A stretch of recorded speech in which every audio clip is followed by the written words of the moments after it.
Прийшли окупанти до нас в Україну, форма новенька, воєнні машини, та трохи поплавився їх інвентар. Байрактар, Байрактар.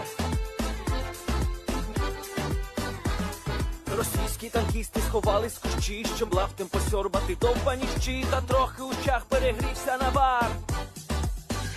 Байрактар,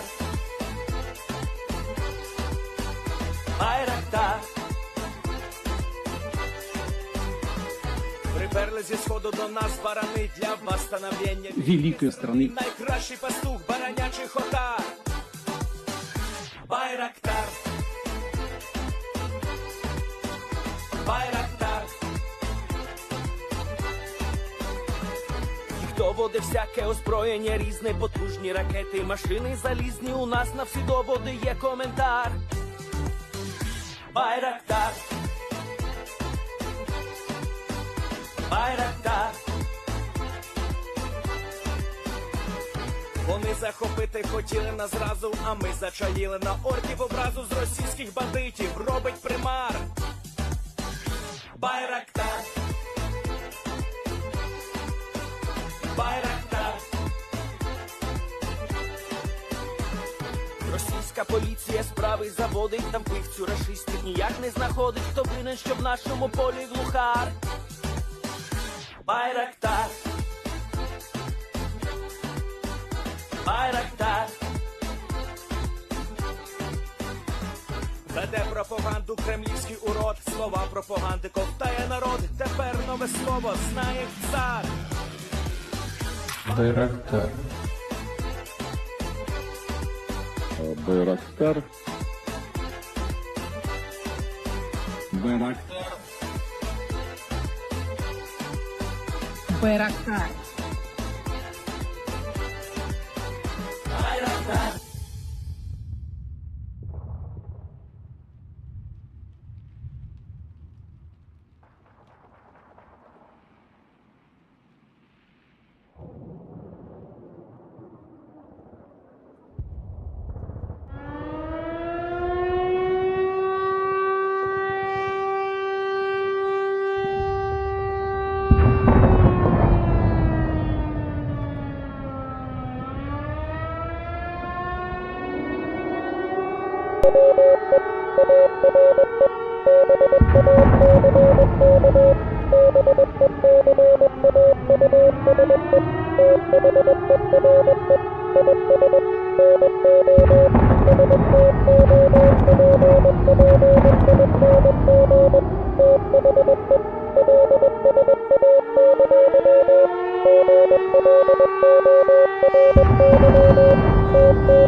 Yes.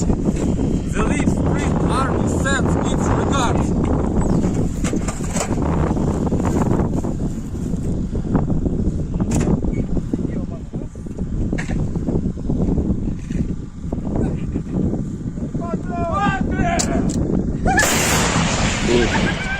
Русский военный корабль. Предлагаю сложить оружие и сдаться. Русский военный корабль, иди нахуй.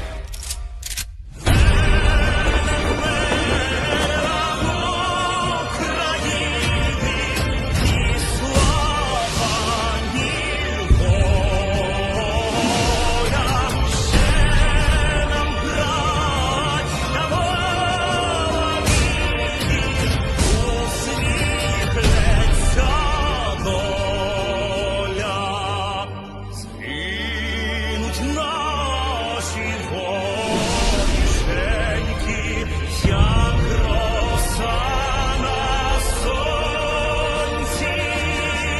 запануєм і ми, браття, у своїй сторонці.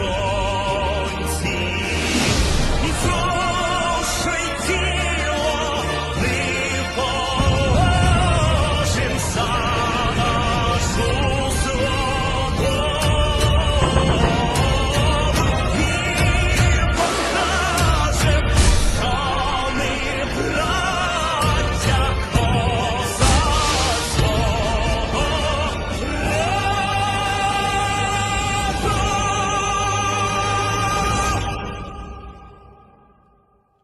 We are back, everyone. I'm the Enforcer, and I'm accompanied by Enforcer Matt.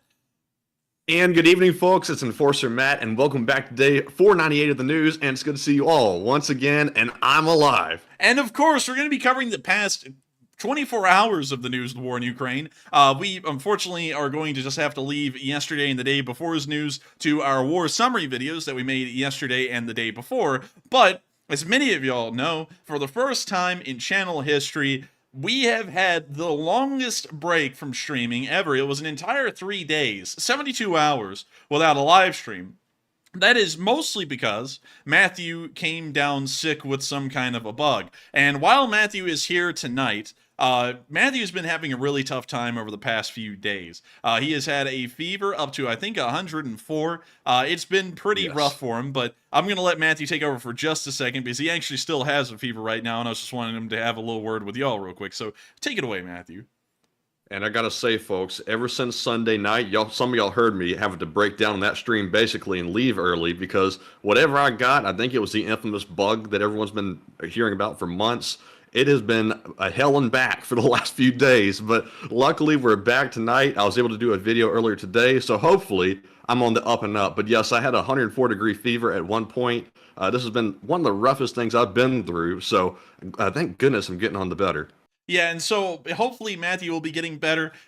I've been kind of on and off over the past few days. I haven't gotten as sick as Matthew, nowhere close, but I have been going through those little heat chills and things like that where you know you're getting sick, but you haven't gotten sick yet. So at this point, we're just counting down the days for me to get sick. Matthew's the one who's sick as a dog right now, and then I'll probably end up being sick. I don't know if I will be able to run streams because we ended up not running streams because Matthew was in a really bad shape, and so we just decided not to run streams. If Matthew's doing better and I'm in bad shape, I don't really know if we are going to continue to run streams through that or not. I'll see about trying.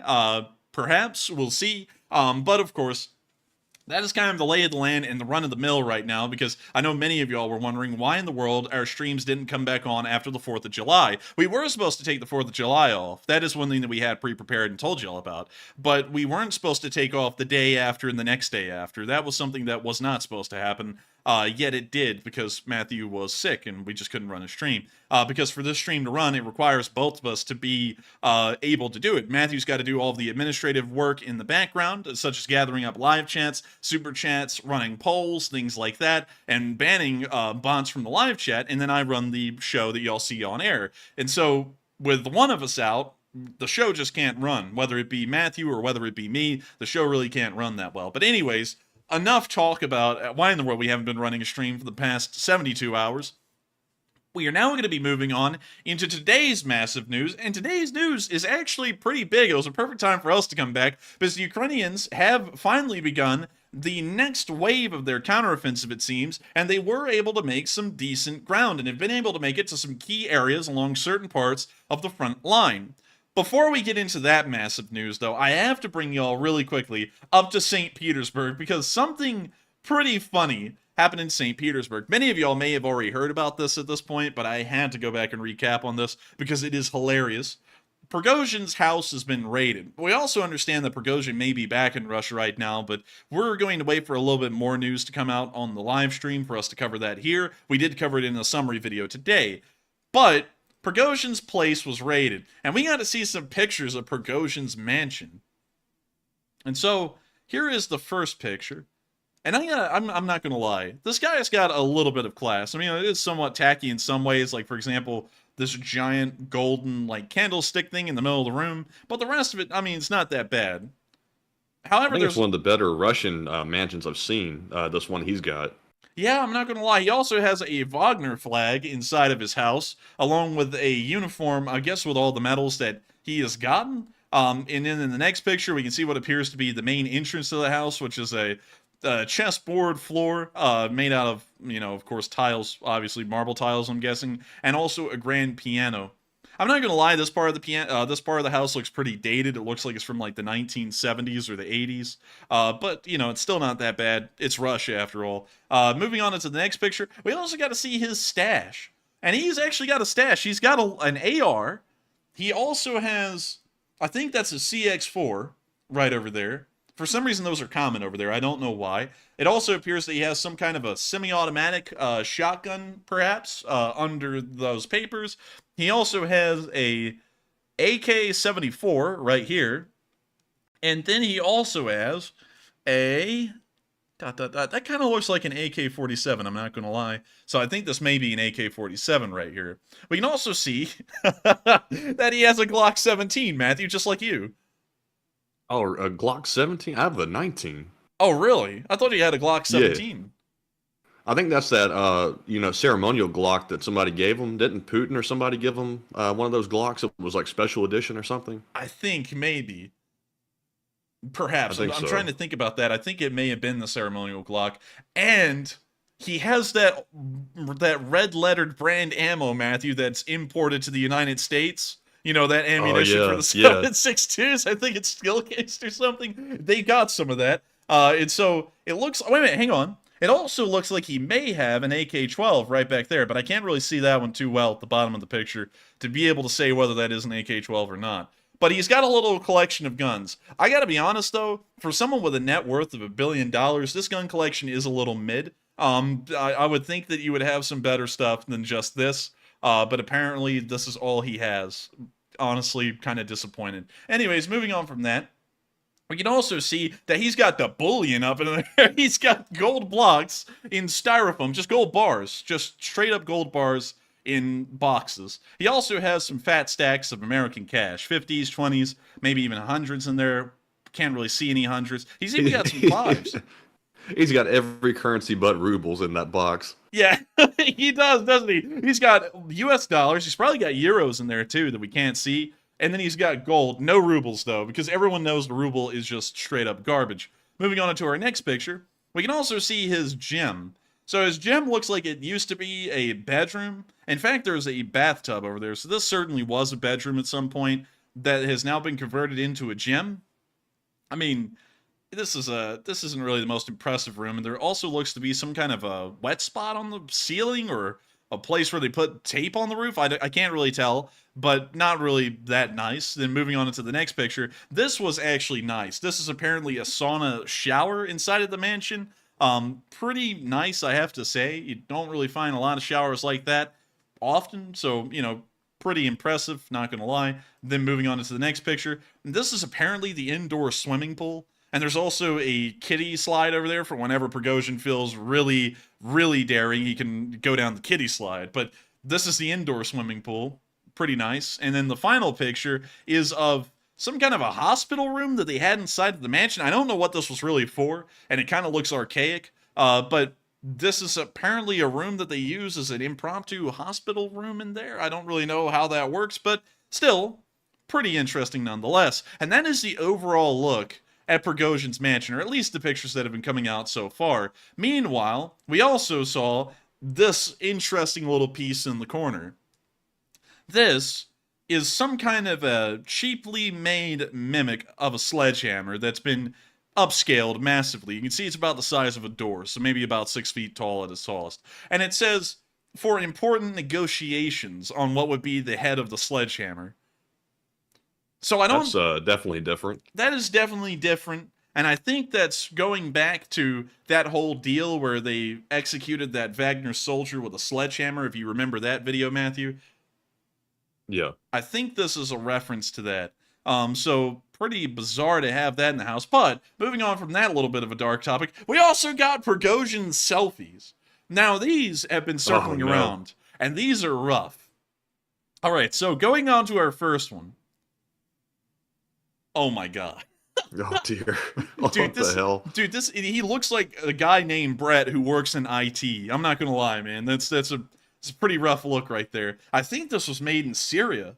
But in the next picture, we can see that he is. Oh. Oh God. I mean, it's rough. It's Oh. rough. And then the next one. Oh, oh dear. The secondhand embarrassment. You know, when the Russian security forces came across these photos, they knew they had a propaganda gold mine to smear his name through the mud with these shameful photos. Dude, definitely. I mean, oh my lord. And I think. Oh wait. We'll get back to that. Okay, this is the one. Doesn't he look like Ramzan Kadyrov a little bit in this picture? But like a Rabzan Kadyrov or something like that. Like it's a ripoff Ramzan Kadyrov. Maybe. Kind of looks like Prigozhin in a midlife crisis or something. Kind of does. And then, out of them all, we then got General Aladin here. Like, I've never Wearing seen... those pit vipers. One second. General Aladin. Let me go. This is literally a General Aladin deal right here. Like, wait a minute, hang on. You know Sacha Baron Cohen with the whole, Aladdin guy. This is Aladdin. Like, I feel like that's what he was going for here, is that he watched that movie, and he was like, I'm going to do that when I go to Syria next time. Well, wait a minute. I don't even think that's the flag of Syria. I think that may actually be the flag of Libya. One second. Let me... Flag of Libya. That is the flag. So he was in Libya when this picture was taken. And that's honestly closer to where the fictional country that Aladdin is from. It's almost supposed to be Libya, and he went there, and then he went and did a General Aladdin deal with a fake beard. And then the last picture just shows the collection of wigs that he has, because apparently he loves to dress up with wigs whenever he's just at his house and just mess around in them, I guess. I don't really know, but pretty weird. I'm not going to lie. That is the funniest thing I've ever seen so far coming out of the war, is that the guy who almost threw the Russian government goes around and wears wigs and fake beards for fun. You know, and to think that guy was about to overthrow the Russian government last week, and now he's, you know, somewhere. We don't really know where. He's either in Russia or he's in Belarus right now. And he's in exile now. But this guy was going around wearing fake beards. I mean, you can't top this stuff. The modern world and the hilarities of it all is something else. But anyways, moving on from that, and to Vilnius, I thought I'd show you all this. I know that our intro is the Ukrainian anthem, but I thought this was really impressive. I forgot what it's called. Let me just go look at the title here. There was a Ukrainian anthem performed at the Latvian Song and Dance Festival. And this is pretty cool. I mean, I'm not going to lie. This was 14,000 people all singing the Ukrainian anthem at the same time, and it was really impressive. And so, without further ado, here's the clip.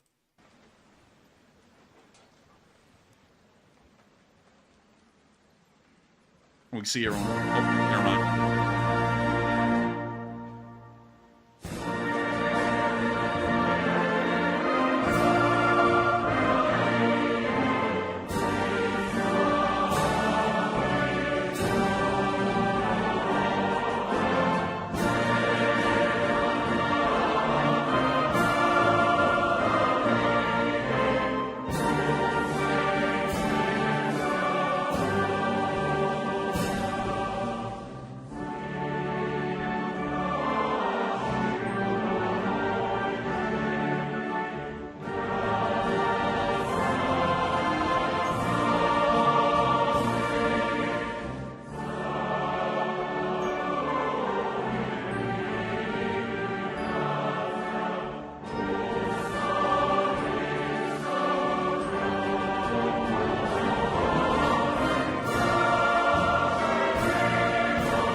And I'm not going to lie, that was a very good rendition of the Ukrainian anthem. I had to play that one because it's very rare to see choirs of this size, of around 14,000 people in a single choir, and it's unbelievable to look at something like that, because I think the choir is actually bigger than the audience that's there. It's pretty insane. You rarely ever see something like that, and it was also a great rendition of the anthem, and so I thought I'd show it to y'all, since this was a very rare event to even see a choir this size, and it was incredibly cool to know they sang the Ukrainian anthem as one of their first songs that night.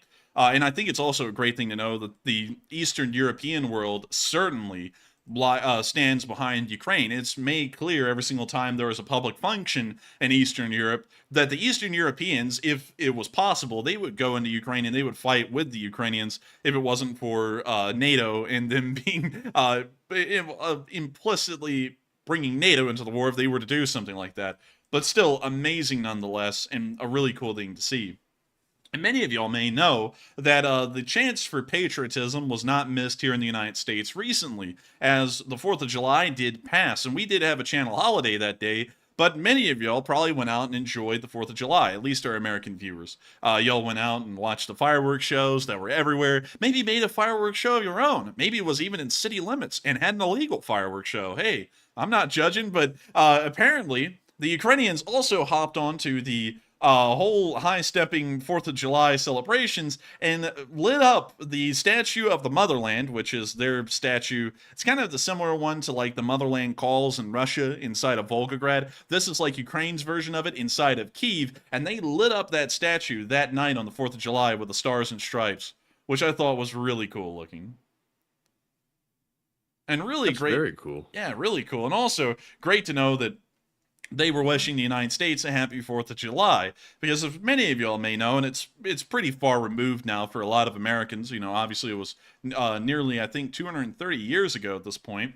The United States, much like Ukraine, was fighting for a war of its own independence against a country that they thought was unjustly imposing on them. And to this day, the United States has continued to support countries around the world that have the same goals and pursuits, like Ukraine and Taiwan, and other countries around the world that we may or may not even have heard the names of yet, or will hear the names of here in the future. And it's amazing to know that the Ukrainians were wishing the United States a happy 4th of July, and even did such an amazing tribute as that on the 4th of July. So just impressive. And of course, that was on the 4th. That was 2 days ago, but we included it in today's news just to make sure we put it in here.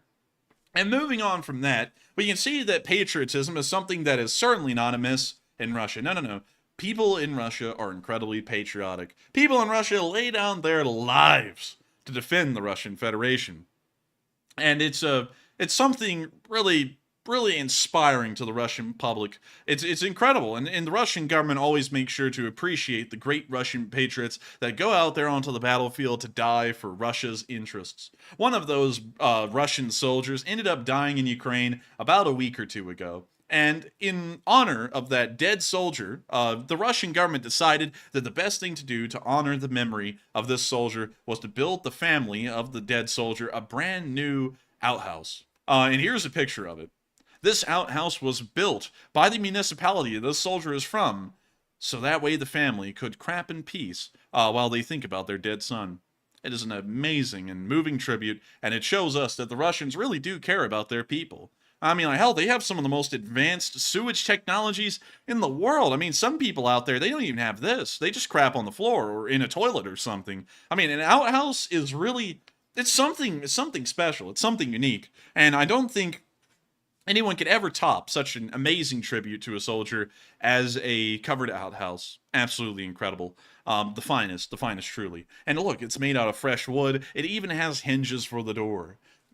I mean, is it just the wall or is it a whole structure? Oh, it's a whole structure. It's like, it's a proper outhouse. Like, there's a little hole dug into the ground below it. Yeah, there with a bench inside of it, and you sit on the bench, which has a hole in it, and you crap or pee into the hole. And this thing is meant so that way when it's raining, you can go out there and you can crap into the hole and be assured, knowing that you will not be rained on yourself. But you have to be rained on to get out there. Yeah, kind of a fitting tribute to the Russian army and the Russian soldiers that go and die for Russia's interests. It shows how much they really care. But anyways, moving on from that and on out of Russia altogether, we now have to move to the border of Ukraine, because something interesting was noted by the British Ministry of Defense that appears to have been corroborated by multiple sources at this point. And that is that the Russian border is completely undefended at the moment. And so we're going to be going into this analysis real quick, and the British Ministry of Defense put out an amazing analysis on why they're saying that the border zone is completely depleted of personnel and manpower. Military formations drawn from across Russia are currently bearing the brunt of Ukraine's counter-offensive. In the Zaporizhia Oblast, the 58th Combined Arms Army is defending heavily entrenched lines. Normally, it secures Russia's volatile Caucasus region. Around Velika Novosilka, the 5th Combined Arms Army and Naval Infantry hold the front. They are routinely based 7,000 kilometers away as a balance to Chinese power. Around Bakhmut, the defense is now largely formed around airborne regiments normally stationed in western Russia, who normally act as an elite rapid reaction force or a quick reaction force in case of tensions with NATO. The way Russia is accepting risks across Eurasia highlights how the war has dislocated Russia's established national strategy. Now, let's go through here and let's see where these people are and why in the world it's important to notice that these units are there. And so starting off with our first one, the 58th Combined Arms Army, that army actually comes from the Caucasus Mountain region of Russia. The Caucasus Mountain region, as many of y'all may or may not know, is bordering the country of Georgia and Azerbaijan. It is a mountain range that has naturally existed there for thousands of years and usually served as the natural border in between Russia proper and the Middle East for the most part, which begins kind of around Istanbul, right here. That's where the Middle East kind of begins, and that's also where the Asian continent is assumed to begin. And then it's also divided into the Ural Mountains. This area is incredibly volatile because it is a mostly Muslim population.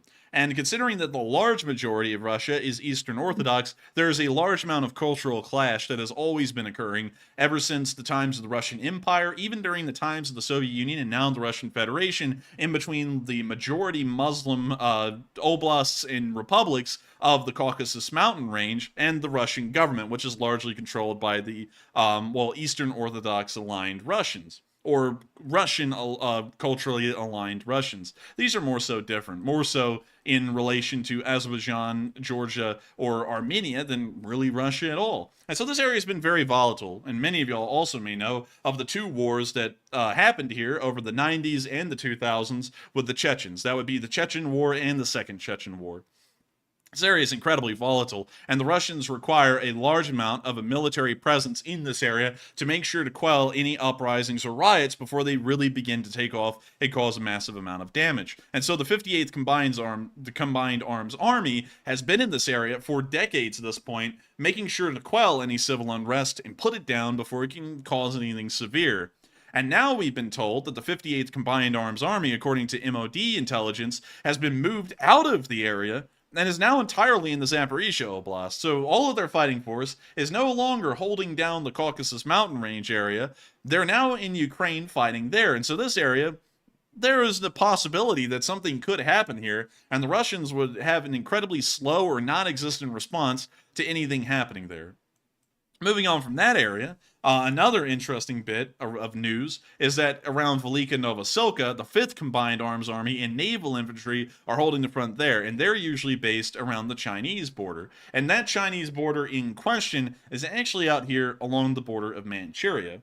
Some people may or may not know this because Chinese-Russian relations have been improving over the past few years, but over most of history, and especially most of the Russian Federation's history, Russia has viewed China as their main adversary, their number one adversary in East Asia. The Chinese are really the only country that border Russia that can give them a run for their money, and there's also been a large amount of border disputes in between the Chinese and the Russians that pertain around the area right outside of Manchuria, mostly based around Vladivostok, because for a time under the Qing dynasty, this part of Russia was actually a part of China, and Manchuria was shaped completely differently because of that. But that army that used to patrol and hold down this border and also would engage with the Chinese in border disputes occasionally a few decades ago, and maybe even just a few years ago, they've now all been moved as well to the area around Velika Novosilka in Ukraine, letting us know that the Russians are completely laying their guard down there as well, and they've moved them out, and they're now in Ukraine and Velika Novosilka. And then finally, one of the more interesting ones is around Bakhmut. We have known for a while that the VDV has been moved in, and the VDV is the one that's kind of holding the central area of the front inside of the city itself. And we also know that some of the surrounding units are being reinforced or fortified by VDV and airborne units. All airborne units in the Russian army are VDV. What's interesting is that, like the MOD says, the VDV is the one that has been planned by a Russian military doctrine over the past 30 years to be the initial reaction force to a NATO incursion into Russia, most specifically in the area of the Baltics. So they're usually stationed somewhere in between St. Petersburg and Moscow, or incredibly close to that area. Airborne units, even if they're not heliborne or airborne, are some of the most mobile units in an armed force, and usually some of the most well-trained as well, because being a paratrooper of any kind, whether, well, really an airborne soldier, because nowadays most people don't jump, they just hop out of a helicopter, but being an airborne soldier requires a lot of training, because not only is jumping or flying in a helicopter quite difficult, trying to keep a hold of formations in a situation like that is very difficult. And so the training has to be incredibly intense to make sure that these soldiers are able to maintain unit cohesion in the middle of a situation like that. And so these forces are the Russian backbone as far as the western area of Russia goes, bordering the Baltics and also the rest of NATO, now including Finland, to try and hold them back so that way the rest of the Russian army can be brought to bear and hopefully try and stop any NATO incursions. They have now been moved out, and they're in Bakhmut as well. And from what we've been seeing, based off of this MOD report, the Russians have sucked the entirety of the Russian Federation dry of any additional manpower or reserves. They are all gone. They're all in Ukraine right now, and the entirety of Russia is left completely empty of really any armed forces, except for the police and maybe some reservist units like the Rosguardia that haven't really been called forward into the war. So going off of that, the Russians are extremely depleted of manpower. They are pulling on their final reserves that they have before they just run out of everything. And based off of what the MOD is saying, we could expect that the Russians will be going to desperate measures soon to try and get more manpower into the war. The Russians continue to insist to the Russian public that they're not going to be calling up another partial mobilization or a mass mobilization, but really at this point, that's one of the few cards they have left to play. And so we'll have to wait and see if something like that begins to happen here in the future.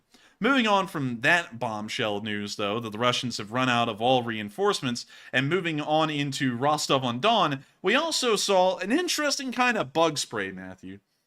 This one, I think, will pique your interest. Yeah, this is something very interesting. It requires a little bit of background for me to explain the Russian conspiracy theory behind this.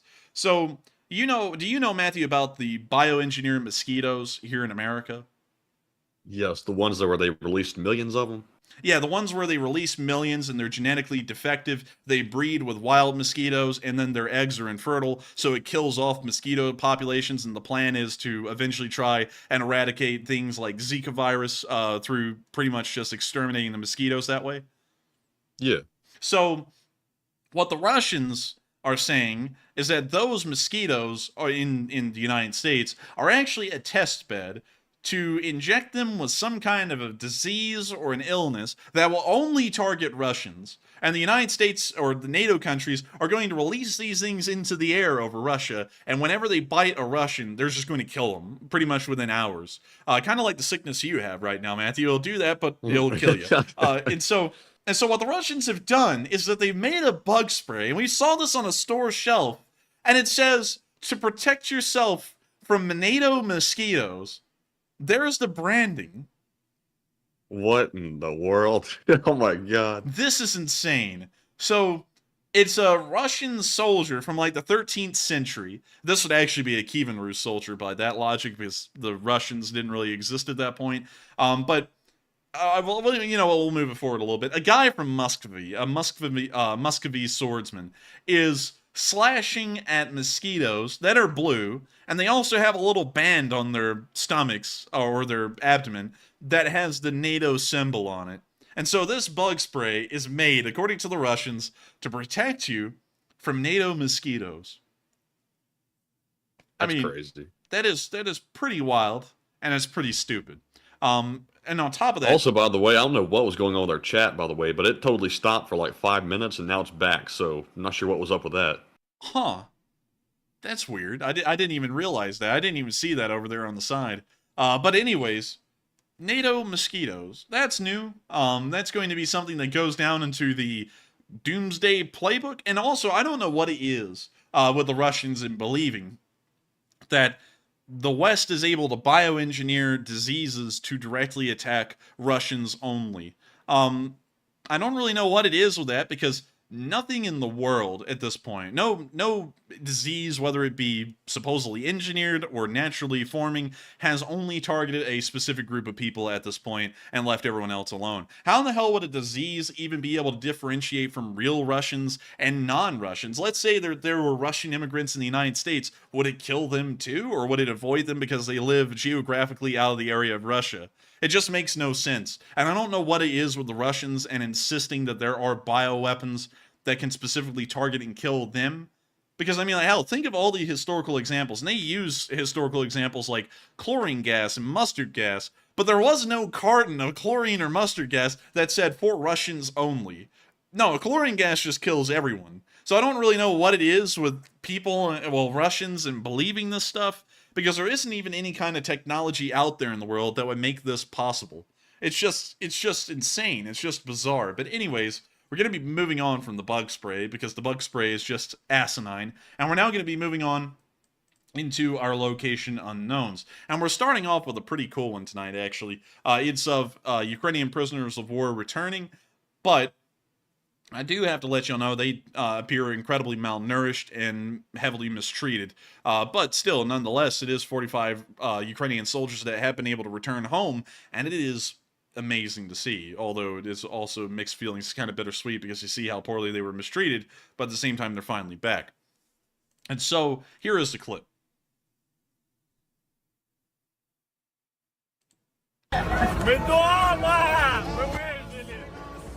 And you see the soldier getting down on the ground and kissing it.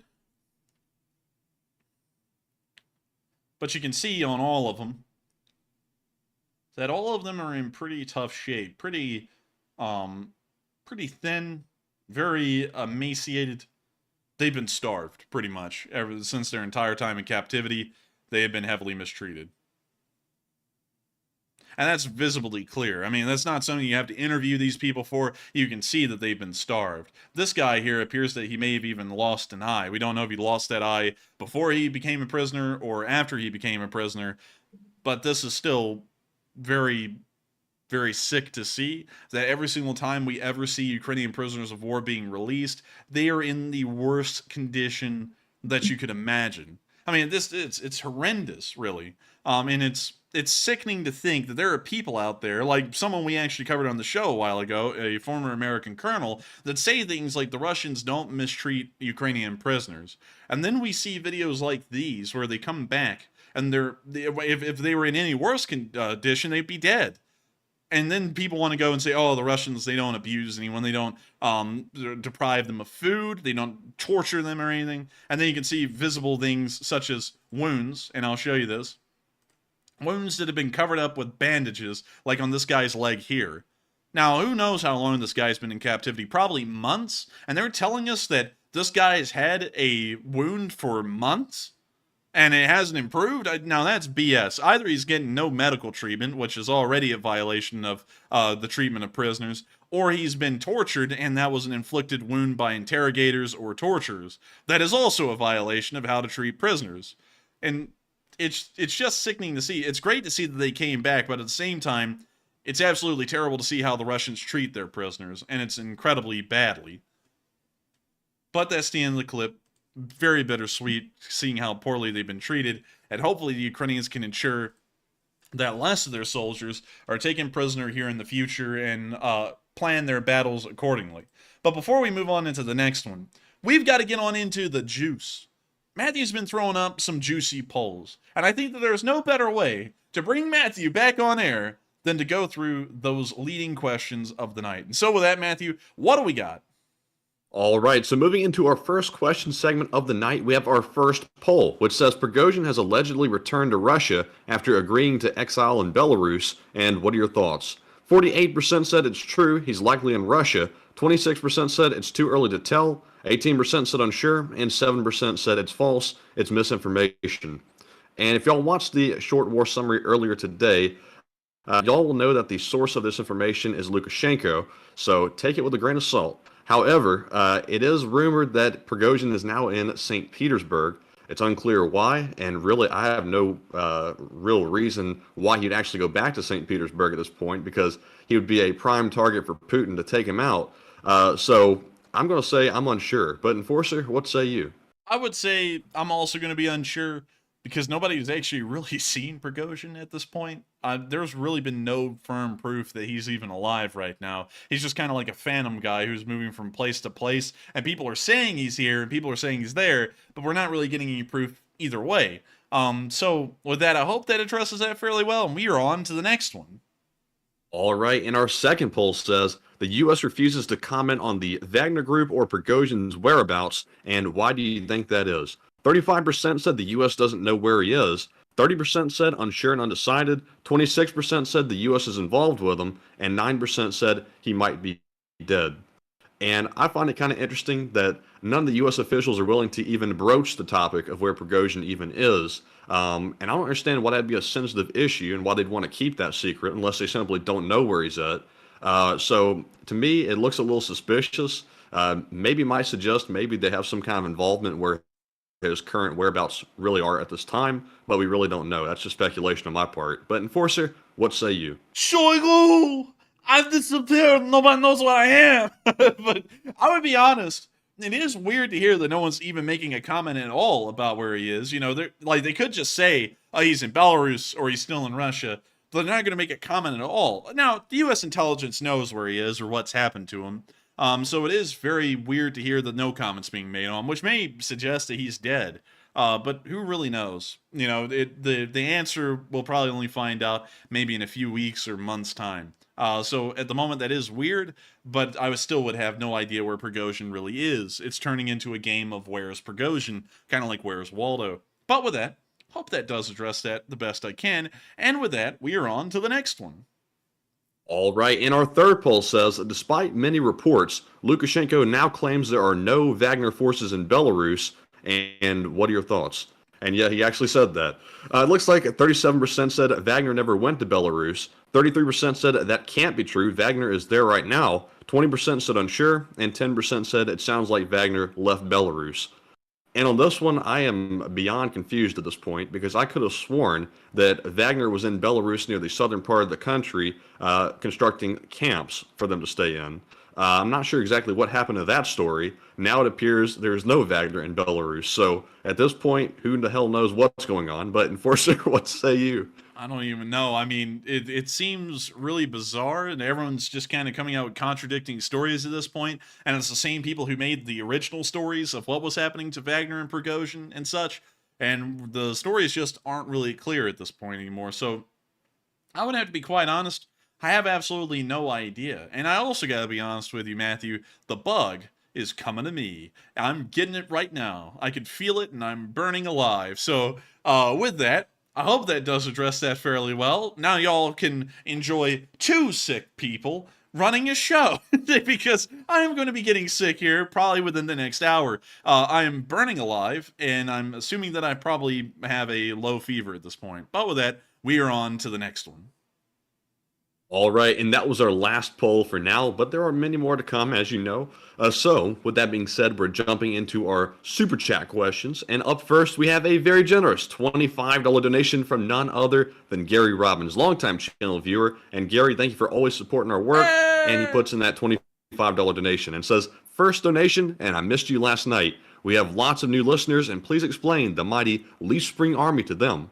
And thank you so much for the support, Gary, and helping this channel to keep on running, because it is folks like you who make this channel possible. You help us to have the chicken soup that I will also be having here in a little bit, probably tomorrow. But I got to thank you so much once again for the support and enjoying this channel and welcoming us back, and of course, supporting this channel to help us to keep this thing going, because without folks' support, it wouldn't be possible. Now, the story of the Leaf Spring Army is a fairly interesting one.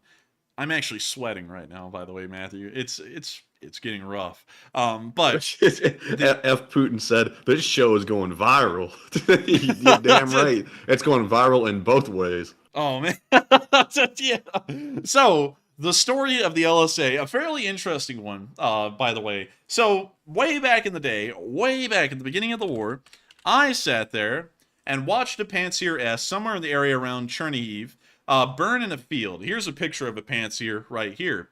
And as you can see, there is a very large leaf spring suspension that is at the rear of the Pantsir.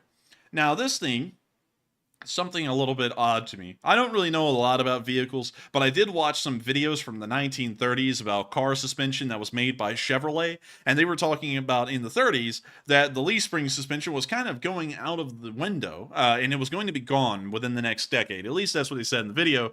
That never happened, though. Leaf spring suspension is still heavily used to this day, and so that information ended up being dated pretty quickly within the next decade, the 1940s.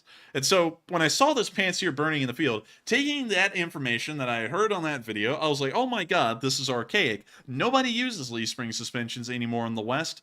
This is just barbaric. That is completely wrong, by the way. The Chevy video from the 30s was wrong on that. The future still has leaf springs in it. They're probably never going to go away. But I got flamed in the live chat for saying that about leaf springs. Everyone was like, you idiot, leaf springs still exist. And so it was bad. I mean, the roasting was terrible. I got roasted like a fine Colombian roast, and it went on for days. And this also adds in a little bit of the Great Schism stuff in our first schism. A lot of those people were telling me and trying to force me not to address it at all. But, you know, I thought it was funny. I thought it'd be worth making a joke on. And Matthew had just been brought on as the co-host, I believe 2 or 3 days before that happened. And so we both just decided, well, hell, we're going to run with it and make a joke out of it because it was hilarious and it was a huge screw up. So we made a joke about it. And then the chat went from really hating on us hating on me for saying that, to laughing at the joke. And then finally, on the second day of the joke, someone in the live chat, I forgot who it was, they said, man, we ought to make like a leaf spring army out of this thing. We're like a leaf spring army. And so I was like, hey, that's what we're going to call the community. We're going to call it the leaf spring army. And so that is why the community of the Enforcer channel is called the leaf spring army, is because of that mess up. And then the joke that came out of that mess up. And then the person in the live chat, I forgot who it was, who said Leaf Spring Army, and then we just coined it and ran with it because it was a really good name, and it still sticks to this day. And nothing looks better than LSA. I mean, it's a really good abbreviation, if there is such a thing. You know, it's like USA or something similar. It almost is USA. Man, it's just one letter change. It's the perfect letters, the perfect 3 letters. No better letters ever existed. It's the I'm best. telling you. It's the best. It's so good. It's fire, just like my body temperature. It is fire. It is absolutely going up through the roof. But still, that is the story of the Leaf Spring Army. And I got to thank you so much once again for the support, Gary Robbins, and helping this channel to keep on running. Because if anything, we can always know and count that the LSA enjoys this channel enough to support us and help us to keep this thing running, so that way we can keep rolling regardless. We don't have to rely on anyone or anything out there rather than the viewers, and y'all are able to make this thing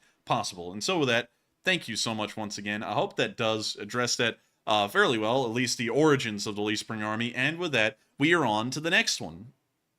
All right, and our next super chat is a very generous $100 donation from none other than BC Skyman, the longtime channel legend. And thank you so much, BC. That is extremely generous of you. And thank you very much for helping to keep us running as always. And he says, here's to the Enforcers Theraflu Fund. And get well, guys, and Slava Ukraine. And thank you so much for the mass amount of support, BC Skyman, to the Theraflu Fund. We always need chicken soup and Theraflu. Well, we always don't need that. Hopefully we won't be needing that for much longer. But we do need that now. And I got to thank you so much for the support, BC Skyman, to the Theraflu Fund. That is the first one ever. And hopefully we will be getting better. In all honesty, I'm going to be getting worse. You know, I don't mean to kid around with anyone. This is going to get bad. This is that kind of heat where you try and go to sleep and you end up sweating in the bed sheets kind of heat right now. It's going to get worse. So I got to thank you so much, though, for the support, BC Skyman.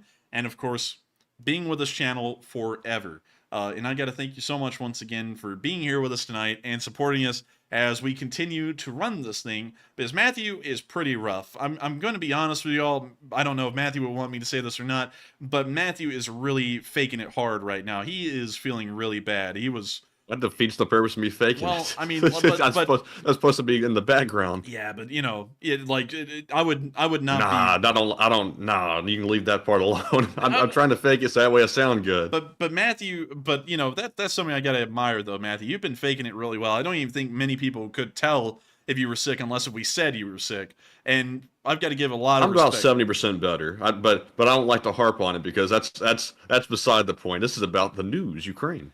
Oh, well, I'm trying to plug you, Matthew. I'm trying to give the Colton Matt a little bit of attention, but still, I got to thank you for the support, BC Skyman, and helping this channel to keep on running. That is massive, and I got to thank you so much for helping out the TheraFlu Fund, so that way we can eventually get over these sicknesses. And so with that, thank you so much once again, BC Skyman, and thank you so much for being an OG channel legend. You are an old guard of the Lee Spring Army, and I've got to thank you for being here with us every single step of the way. Even when we were gone, you were still here. And so with that, thank you so much once again. And we are on to the final question of this segment, and then we'll be getting right back into the news. All right, and the final one of this segment goes to Skip Tracer 007, who puts in a $50 donation. And thank you very much, Skip, for that very generous support as well. And he says, get better soon, and we all missed you both. And thank you, Skip. And I have to say, I miss doing the streams. Even though I am sick and really wasn't able to do very much the last 2 days, today I'm kind of able to do something. I really hate messing up my schedule, something horrible. I'm a creature of habit, and when I mess up my schedule, that messes with me as bad as being sick. So, Enforcer, what say you? And I got to thank you so much, Skip, for saying get better soon to Matthew, and maybe to me. Really, it's about Matthew right now. I'm not that bad off yet. But Matthew had a fever of 104, and that's bad. I think you end up boiling yourself alive at 105, so he was only 1 degree away from toasting. So I got to thank you so much for wishing to get well better to Matthew, and thank you so much for enjoying our channel for so long. That's one thing that we were wondering, is when we were gone, I was wondering, are people really missing us? Like, do people really enjoy this show? Or what? I don't really know, because we never really know if people enjoy this channel or not, unless if y'all habitually watch, really. That's the only way we really know. And so when we came back tonight, and we've pretty much gotten all the way up to 7,000 live viewers, and that's massive. That tells us that a lot of y'all apparently missed this channel, and I gotta thank you so much, Skip Tracer, for helping this channel to keep on running, and also missing us, because we miss y'all, really. I mean... I haven't been that bad off for the past few days. I've been going through the little, like, heat spells where you know you're getting sick, but I haven't gotten sick yet, thank God, and I think I am now. But up until now, I hadn't. And so, you know, I was sitting there and I was like, dang it. I was like, man, I wish Matthew was better so that way we could run this thing, because it felt weird to me. Like, it already feels weird on a Monday to do nothing, and then on the 4th of July, I was supposed to go to an event, and then I felt like I was possibly getting sick, and I didn't want to make it worse by going out in full wool in 100-degree weather, doing a reenactment on the 4th of July, so then I skipped that, and, you know, so, yeah, I mean, like, I was missing this thing entirely. That's why I made a video on the 4th of July, because it's like, I gotta do something, because it's feeling weird right now to do nothing. But still, thank you so much once again for the support, Skip, and I hope that does address that the best we can, and thank you so much once again for helping this channel to keep on running. And so with that, we are now going to be moving on back into our news, and right back into our location unknowns, starting off with the amalgamation thing. Some people may have seen last week that there was some kind of a weird thing that was made out of AKs, and it looked kind of like a minigun. We found out that that's actually some kind of an attempt at an anti-Shahed gun. And so here's the video of it in use. See him lining it up. What the hell? That is actually cool and crazy at the same time. This is insane. And then when you see this guy over here using a DP-28, this appears to also be training as well, so they're trying to learn and try and figure out how these systems work. But what the hell is this? Okay, so from what we can tell, they made a system. This thing is a pull bar, And when you pull it, it just pulls on all of the triggers of the AKs at the same time and fires them all in a massive burst. So that's what it is. So let's watch that again. And you can see the little bars going up into the trigger wells. Oh my god, that's actually insane. I'm not gonna lie. I really like that. That's pretty cool. Imagine Not really sure how well it's going to work, but it's pretty cool. Man, imagine setting that thing up in an apartment block in Bakhmut, and the Russians are coming down the street. They go, "Oh, they would never see us!" And you pull that trigger, you just hear, and everyone down the alley just gets shedded and like rained on with lead. That would be crazy. I'm not gonna lie, this is some ingenuity and creativity right here. It's trying to come up with a solution to a problem. Pretty bizarre, though, I've got to admit. This is probably going to be one of those things that goes down like the wood alcohol tank in the Second World War, but still really cool nonetheless, and I got to appreciate the ingenuity in that. But moving on to our next clip, we also saw an estimation, and this is one of the best estimations we've seen so far, of Ukrainian versus Russian equipment pre-war versus now. So, here it is. So this is currently the lay of the land. The black bars are the pre-war numbers that these countries had that were usable systems, and the blue bars are the current number of equipment and vehicles that they have right now, or at least is assumed to be had right now. And we can see that the Ukrainians, according to Bloomberg, they actually outnumber the number of Russian tanks that the Russians have. The Russians have somewhere in the ballpark of 1.4 thousand tanks that are operational right now. The Ukrainians have 1.5 thousand tanks. And so we're seeing for the first time what's called parity, which means that both sides are on an equal footing. For the entirety of the war, the Russians have had more operational tanks than the Ukrainians and have had a lot more of an ability to move their weight around because of that.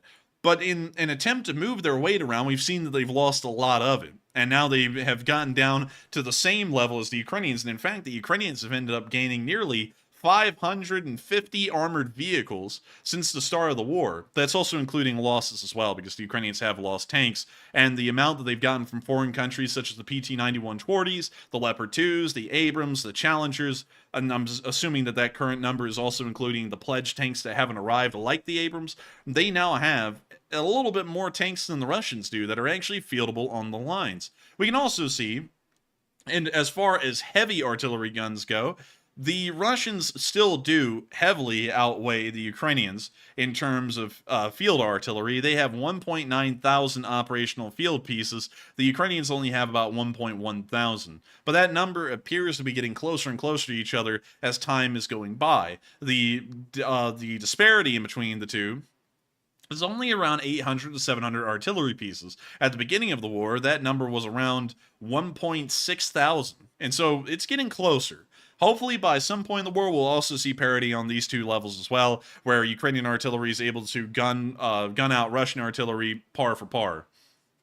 Moving on into MLRSs, we can also see that the Ukrainians haven't had a massive gain in MLRSs. They've gotten about 70 or 80 new ones, and the Russians have lost about 250 of theirs, it seems. And so, still, pretty impressive overall. It's great to see that the Ukrainians have been able to actually cause a serious dent in everything that the Russians have that's part of frontline equipment. We don't have an armored personnel carrier number, however, in this chart, which is interesting to note. But most equipments, we've seen that the Ukrainians have been able to grow what they have, and they've also been able to knock out a good amount of what the Russians have. And so it appears that the Ukrainians are the best at demilitarizing the Russians, and the Russians have done the worst job at demilitarizing Ukraine. The Ukrainians are more militarized now than they were at any point in their history, most likely. And so we're going to be moving on from this interesting little infographic here, and on into our next bit of Location Unknown news, where we saw that 2 children were returned to their mother. These children have been in Russian captivity for a year and a half, nearly, and this mom was finally able to be reunited with her children. And so with that, here's the clip. Also, I'm going to have to mute it, unfortunately, but you can see the mother waving at the ambulance that is pulling up with her kids inside. And you can see the kids right there. And we see the mother is overwhelmed with emotions as she finally sees her kids after a year and a half of them being in Russia.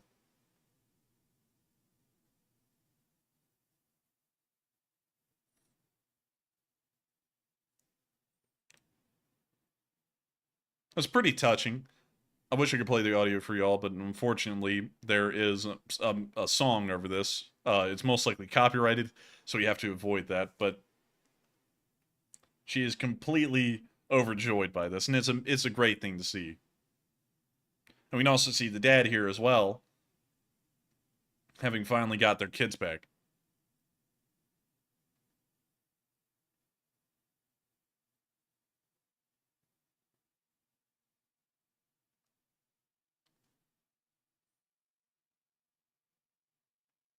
And that's the end of the clip, but great to see that the Ukrainians have been going through diplomatic efforts to be able to get children back from Russia one way or another, and it's amazing to see the families being reunited like in that clip.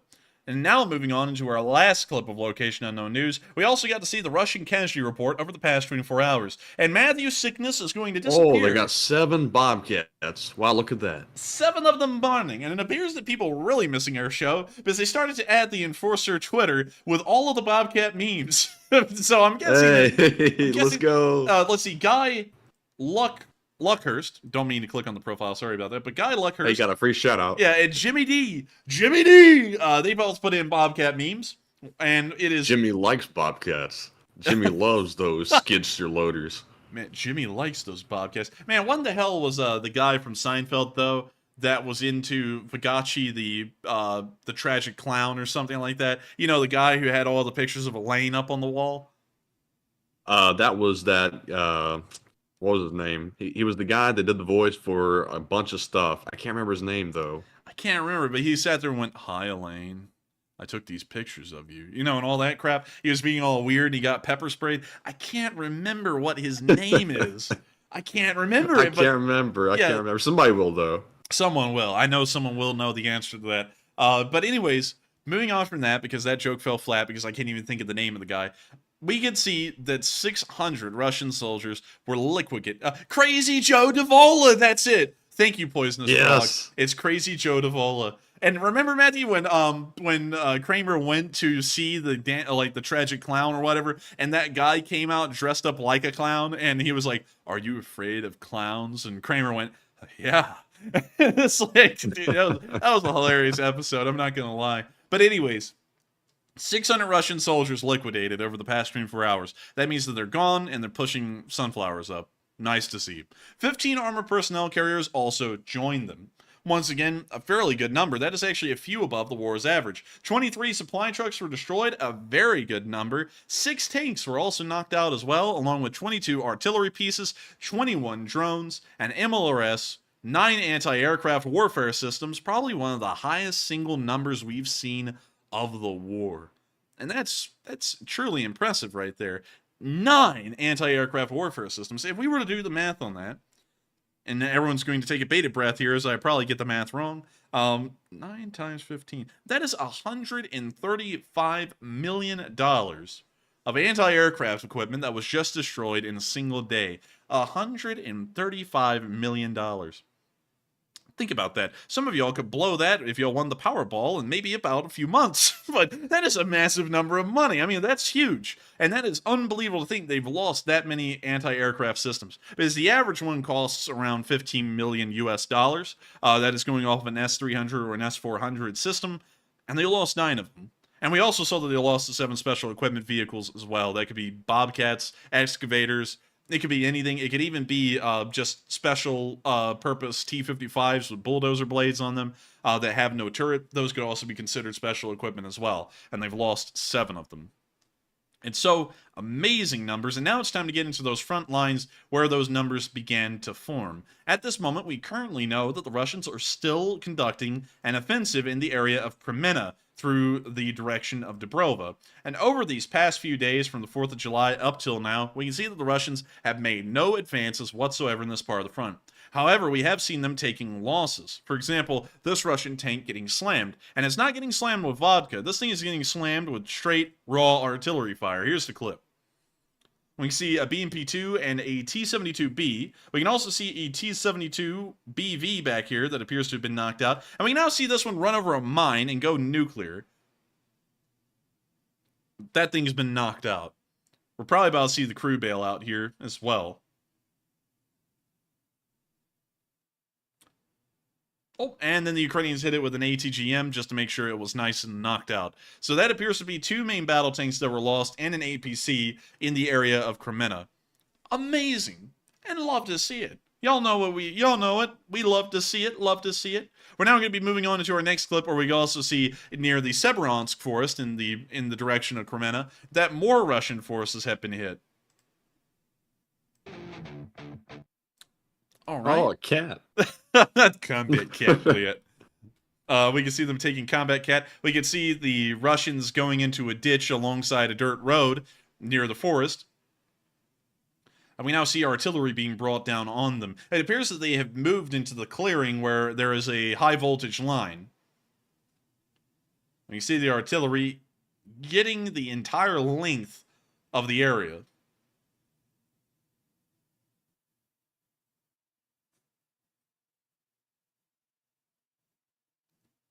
We see the trench works that the Russians have made in these tree lines where those infantry were most likely trying to go.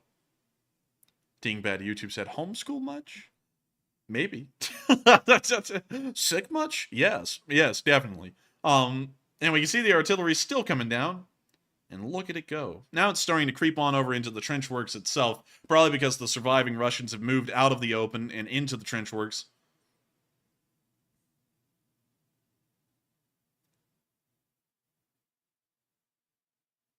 And we now see a Russian tank in the area. We can't really tell what model of tank that is. Maybe a T-72 of some kind. We now see a BMP coming down the road as well into the area, just so that way everyone could be a part of the shelling fun. A shell also appears to have hit the high voltage tower.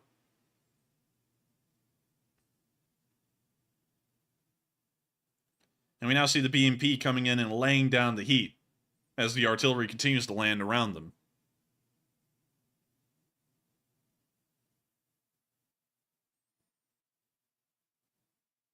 We now see the BMP leaving.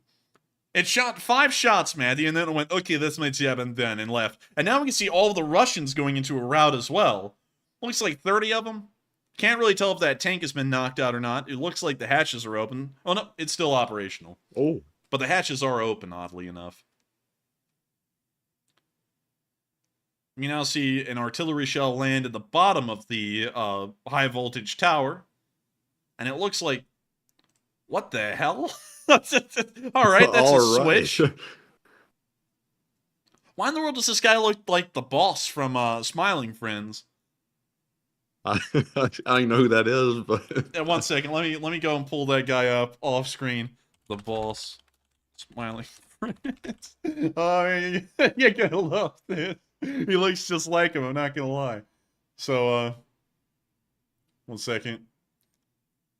Well, let me find a good picture. Okay, here we go. Alright, so. Alright, take a good look at this guy, alright? You see him? Alright. He really does look like him. I don't even see the resemblance. What the hell do you mean you don't see the resemblance?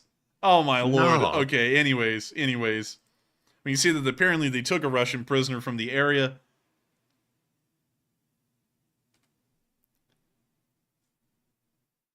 Of course, don't know what he's saying because there's music playing over this, but with that is the end of the clip. And fairly interesting to see Ukrainian artillery was quite accurate, broke up a Russian company, but apparently the guy doesn't look like the boss from Smiling Friends. I thought he kind of did, but apparently not. Wait a minute, hang on, some people are saying he kind of does, so maybe some people are seeing it, maybe that's just me, I don't know. But anyways, we're now going to be moving on out of the area of the Kremenna forest, where we can see the Russians are making no progress whatsoever, and we're now going to be moving on down into the direction of Bakhmut. Over the past several days, while we have been away, the Ukrainians have been making some considerable advances, particularly in the southern front. Now, the situation we're looking at the southern front here is incredibly exceptional, in one particular meaning, that the Russians have no way to really defend the fields here leading up to the tree lines that are right outside of the village of Klischkiivka. If we look at that area on a satellite footage or a satellite picture, you can see that these fields have practically no tree lines in them. There are very few tree lines, and the only one we can really find of notable size is right here, kind of shaped like a I don't really know what that would be shaped like. Kind of shaped like a Z, honestly. But that is the only defensible tree line that was in this area. The rest of it was just fields with incredibly thin tree lines that you really couldn't use as defensive positions. And so once the Ukrainians took this area here and the last tree lines leading towards Klischkiivka, the Russians were really at the mercy of the Ukrainian offensive at this point and would have to lie in wait in the forests outside of Klischkiivka for the Ukrainians to then advance over the field.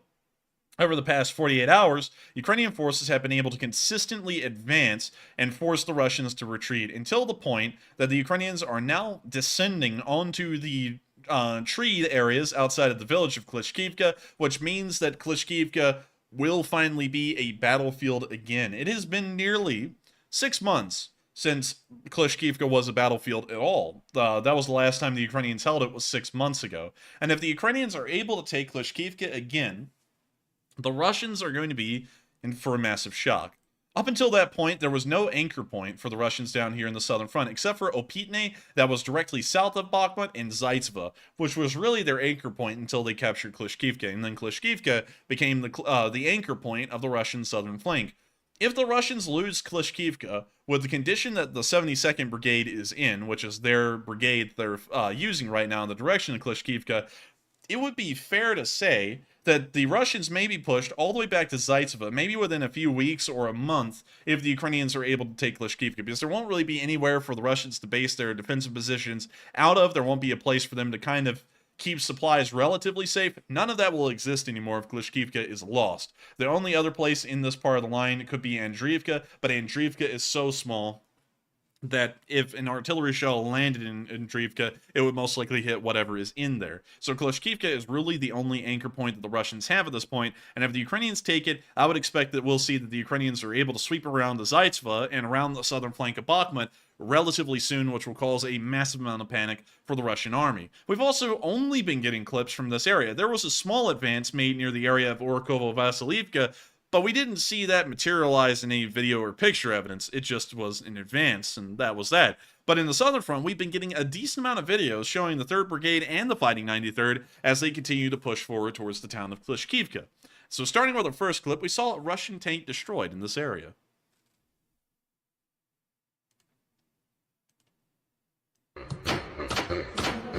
All right, I don't know what the hell that is. That sounded like a pig and a mating, and also hitting a trash can. So we can see here a Russian tank that is smoking has already been hit and is already on fire.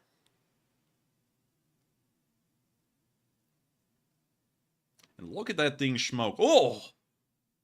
No turret toss. I think the turret just disintegrated. Man, Russian Warfare by Michael Bay, coming soon at theaters near you. Talk about that Russian quality. The freaking composite armor quartz turret just blasted into pieces. There was no turret toss. It's just gone. You know, I looked into composite armor a good deal.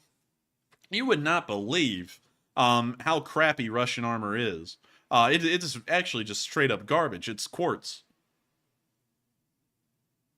Like the rock, you know? Like, it's pretty crappy. But you can see that doesn't really result in good protective values for the crew, and it appears that tank is now gone. That was also destroyed by the Fighting 93rd. Moving on to our next clip near Klischkiivka, we also saw the 3rd Brigade dropping some bombs onto the Russians. And they were truth bombs. Check this out. Oh, wait a minute. I just saw something in the bottom left corner that says, we can't show this clip. I didn't catch it earlier. What may be in that clip that gave it that little mark, but we're not going to be watching that here on the show. Moving on to our next clip near Andriivka, we also saw the Russian forces in this direction were torn to shreds. Check it out. Alright, cool. Alright, so let's see here. What do we have? We have some BMP-2s here that appear to have been bought from a scrapyard on the move in a column, and moving past a burned-out Russian MTLB. We now see them moving down the field. It appears that the lead in the column took a massive leap forward, and we now see them dropping off their forces. We now see them moving the forces into the tree line here, as the drone observes and gets ready to call in artillery. And we now see that artillery coming down right on top of the infantry that were just unloaded.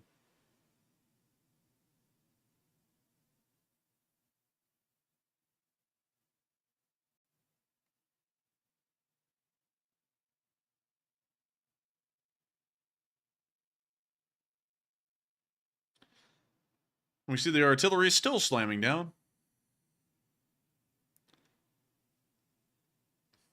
And TZ, I'm not going to lie, I'm not really feeling that good right now, so I'm using idiosyncrasies over and over because I'm not really able to think clearly. Thank you. But we can see the artillery slathering the Russians, like Mark Zuckerberg with some sweet baby rays and a baby back rib. And it appears that the Russians are being wiped out. Why you turned like Australian or like or something for a second? You said some sweet BTRs. I don't know. I feel like it turned Canadian there for a minute, and that was completely unintentional. Ooh, solid.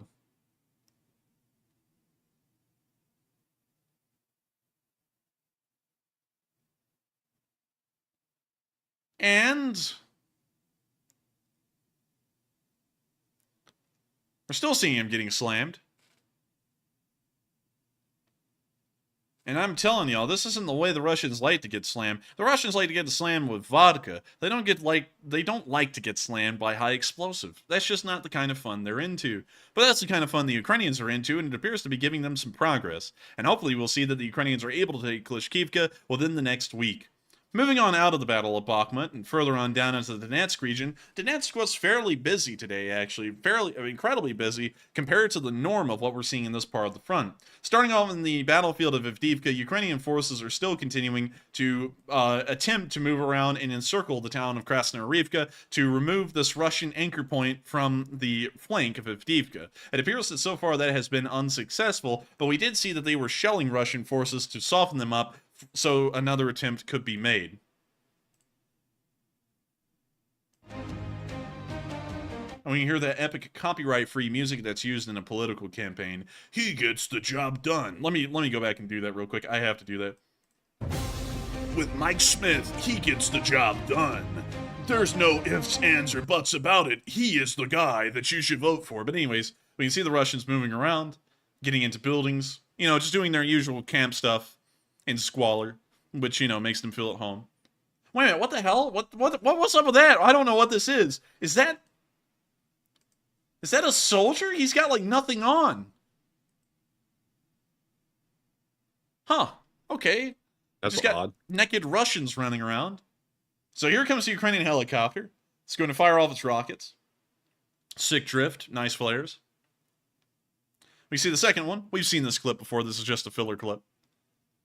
And now we can see the rockets coming down onto the area.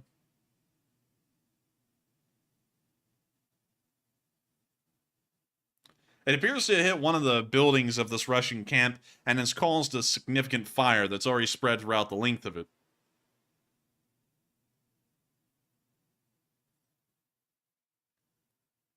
We can now see them hitting another compound there. And oh look, a nice hit on a rooftop. You don't get those much.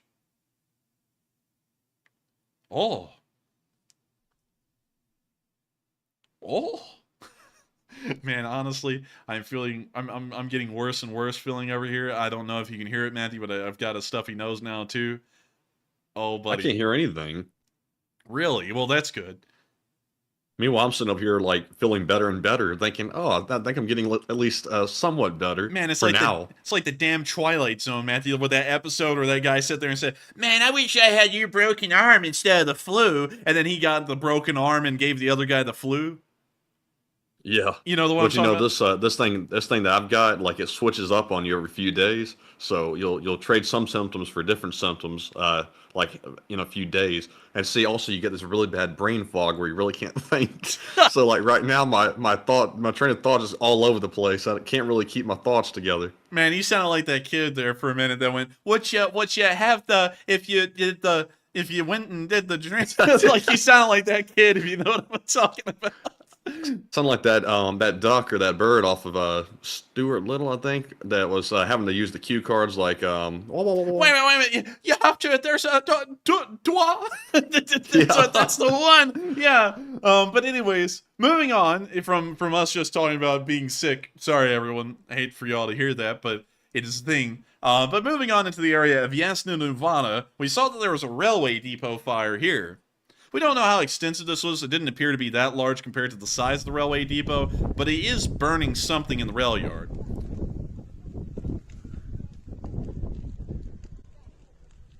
Man, oh man, look at that. So, this rail yard that we're talking about here in question is huge. This is the rail yard right here. This whole thing. It's about the size of the town. And so, you know, it's not a massive fire. It's not engulfing the entire train yard, but it's still doing a bit of damage nonetheless.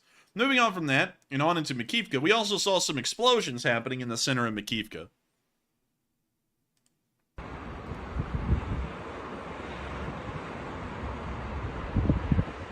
And look at that fire go. That thing is roasting.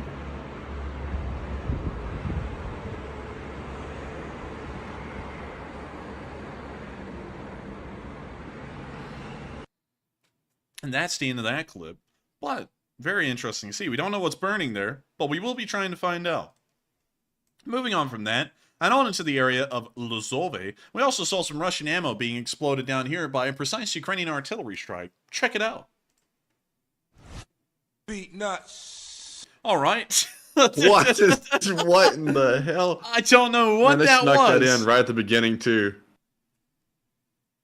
Alright, so we can see the Ukrainians beating nuts out there. I guess that's them beating the nuts. And it appears that the ammo has detonated. Very nice. It's caused a mushroom cloud.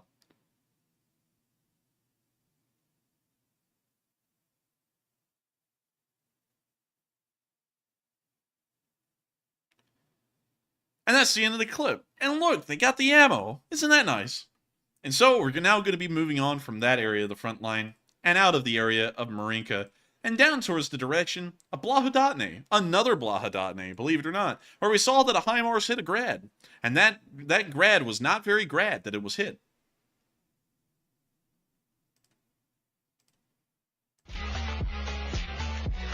Okay, alright, there's the grad. It's actually a tornado, still a grad. You see a Russian getting out and kind of walking off. He'll probably end up being the lucky one, maybe. You see them moving the tornado into this open field. You see some vehicles passing by as it tries to back up into the tree line here.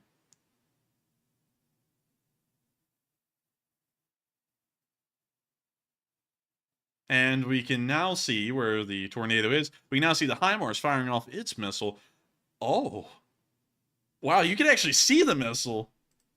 Check that out. Oh my. Oh my. Check this out. Look, Matthew, watch. Here it comes. Right there. Dang. That shook the ground in the air. You know what I gotta say in response to that impressive explosion, Matthew? Beat Damn. nuts.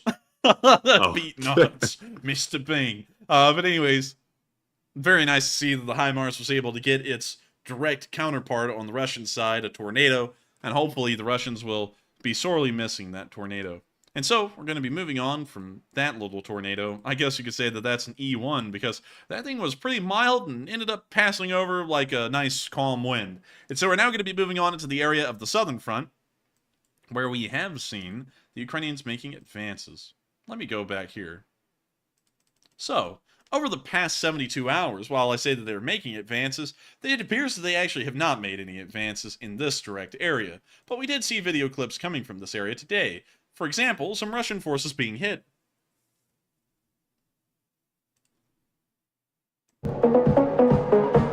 Alright, we got the Mario Kart music playing from Rainbow Road as these Russian vehicles are now advancing down this tree line.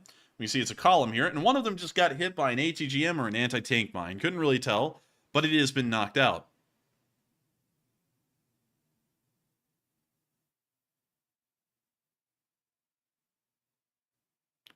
And we now see another one being blown up as well.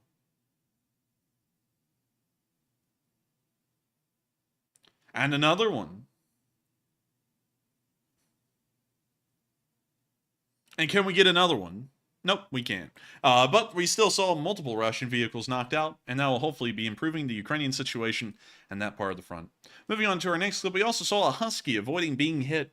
Now, many of y'all who do own Huskies, I'm sure you want to spank it every once in a while, because Huskies never listen, and Huskies always find a way to escape. But this isn't that kind of Husky. This is a Husky armored car. And check it out. It gets off the line with this rustic lantern attached to the back of it, right in time, because a tank shell comes flying right over it. And There's the shell. Right there. Goes right over the Husky. That was close. Damn. That Husky got lucky. I see what you did there, you little sickin'. But they dodged the shell with the Husky. Not that bad, not gonna lie. And so we're now going to be moving on into the area of Huilopol, where we saw another Russian IED attempt was made, and it failed. Here's the clip. We hear that Chad music, the new Chad music that's been introduced into this war. And we can see the MTLB clambering its way down the road. The Russians put a brick on the gas pedal, pretty much, and then set this thing off. They all hopped out and left. Here they go. Look at just crawling through there like that. And now they're trying to get out. They're like, click with him, get out, it's filled with bombs, bled. And all of them are like, oh, bled, let's get out of here. And so there they go. And now there goes the MTLB at 2 miles an hour. What is the plan? Where'd it go? Oh, wait a minute, look. Then the Ukrainians sat there and tapped the guys as they're running off. Look, while they're running off out this way, the Ukrainians just literally slammed down the most precise mortar shell on top of those two guys. So they won't get to see how, right there. They won't get to see how successful it is because they're gone. And then that stupid MTLB just keeps on going. That looks so stupid. It's like going slow as Christmas. Oh my lord. Wait a minute. Oh, the Chad music is really heated up now. Like they got this epic Chad music going on and everything. And I don't know what the hell that was. Is that the MTLB? Something blew up out there in the field. Man, between the Chad music and that thing crawling at like 2 miles an hour, it's killing me. And then the thing blew up finally. That stupid 2 mile an hour crawler finally blew up at a tree line over here. Man, the Russians are just stupidity incarnate, aren't they? I mean, it's like this stuff is just the stupidest stuff you can imagine. And they do it on a daily basis. Now, it did blow up the tree line. That it did do. But I don't even think there were any Ukrainians in that tree line. It looks like it veered off target. Like, if you look at its tracks, heading up to the tree line here, you can see that the MTLB visibly was turning the entire time. So it pretty much made a whole 90-degree turn the entire time it was driving. Probably didn't even hit the right tree line. But there's the crater that it left behind.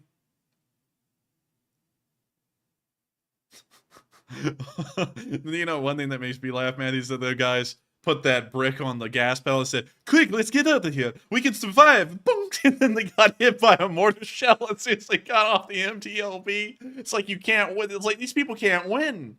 They just can't. They'd been better off just going down with the tank. Yeah, I mean, like, hell, they would have just been better flooring it and staying inside of it because they were dead anyways. But anyways, with that, we're going to be moving on from that clip. Pretty funny to see. And we're now going to be moving on down into the area where we saw that a M2 Bradley was used by Ukrainian tankers to destroy a Russian tank. This is why Bradleys are good. Check it. If it loads. Come on, Internet. Don't tell me you just died on me. Come on, Internet. Oh, no. No! Oh. No! It cannot be I've never seen it played. say that before. I've never seen that before either. I don't even know what the hell that means. So we're now going to be moving on down into Robotny, where we saw that an MRAP survived an impact directly to its front, and the survivors were seen leaving the vehicle. What the hell? What? What? Are they having a server problem at Reddit? Maybe. Let's see.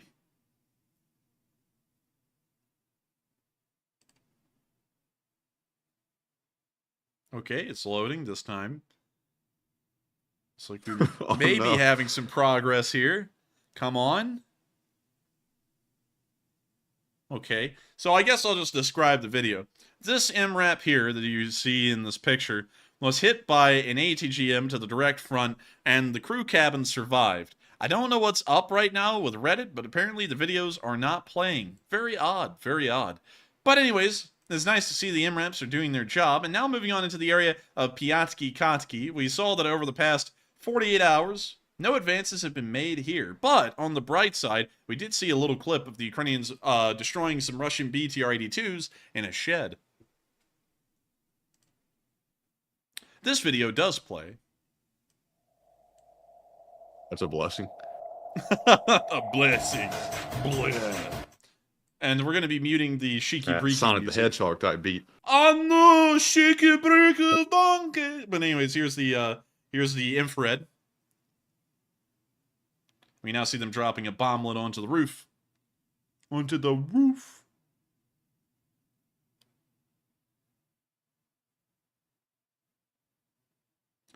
We see them getting right into the hangar where the BTR-82 is at.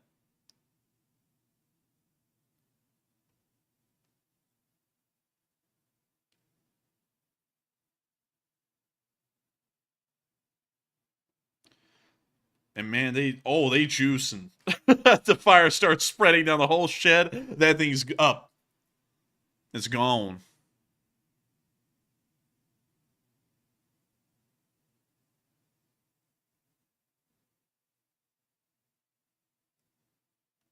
And there's the shed the next day. It is burned out completely, and we can see the BTR-82s in there. One there and one over here. Both of them burned out completely. I smell me some cooking Russians, Blit. The building Blew is the on. doors right off of it and everything. Yeah, the building is on fire. Not today.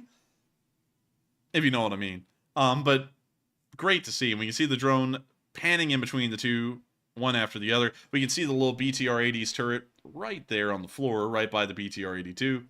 They're gone. They are so gone. And so, we're now going to be moving on from the clip at Piatki. Great to see that they were able to knock out another Russian vehicle. And with that, it is now time for us to move on into the speech from President Volodymyr Zelenskyy. And so, without further ado, here is the speech. Speech! It is 36 minutes long. Strap in, everyone. Whoa. I'm just kidding. We're going to skip to the part where Zelenskyy speaks, and then we'll kind of keep it brief. Actually, he starts speaking right at the beginning. So we're going to play a few minutes of this, maybe about 8 minutes of it, 7 minutes maybe, and then we'll move on out of the speech. But here is a clip. Apparently he's talking in English. Ще раз хочу подякувати вам за ваші. Okay, apparently I need to go through the settings and get the right subtitles. So hang on, everyone. Let me go to the English subtitles. There we go. And without further ado, here's the speech. Добрі слова про Україну, вашу увагу до нашої боротьби за свободу. Дякую пану ректору, всім присутням, дорогі студенти, студентки. Будь ласка, пам'ятайте, все, що у вас є, має силу і сенс лише тоді, коли ви маєте свободу і коли ви дієте на захист своєї свободи. Без свободи життя втрачає сенс, людина може фізично існувати і поневоленою, але це точно не назвеш життям. І де б ми не були в будь-якій країні, на будь-якому континенті, всюди свободу цінують однаково. Всюди свобода або вже є, або колись стане найвищою цінністю. Бо це в природі людей. Ви здобуваєте освіту, і вона зробить вас більш вільними, ніж ви були до університету. І ви побудуєте кар'єру, і вона зробить вас більш вільними, ніж ви будете після університету. Будь-що в житті людини можна виміряти саме так, за шкалою свободи. І так само в житті кожної країни. Не буває справжнього життя України, якщо вона позбавлена свободи, і якщо її підкорили військовою силою або політичним тиском, чи економічними маніпуляціями. І це завжди щастя, навіть коли так не усвідомлюється, якщо країна має справжню свободу.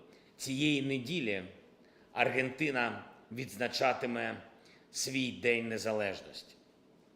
І хоч трохи завчасно, але від усього серця я вітаю вас із вашим днем та бажаю вам, вашій країні, щороку відчувати тільки більше свободи.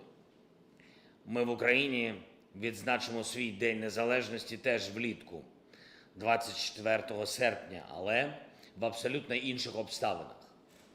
На жаль, поки не бачимо можливості, щоб Росія припинила свою жорстоку колонізаторську агресію проти нашої країни.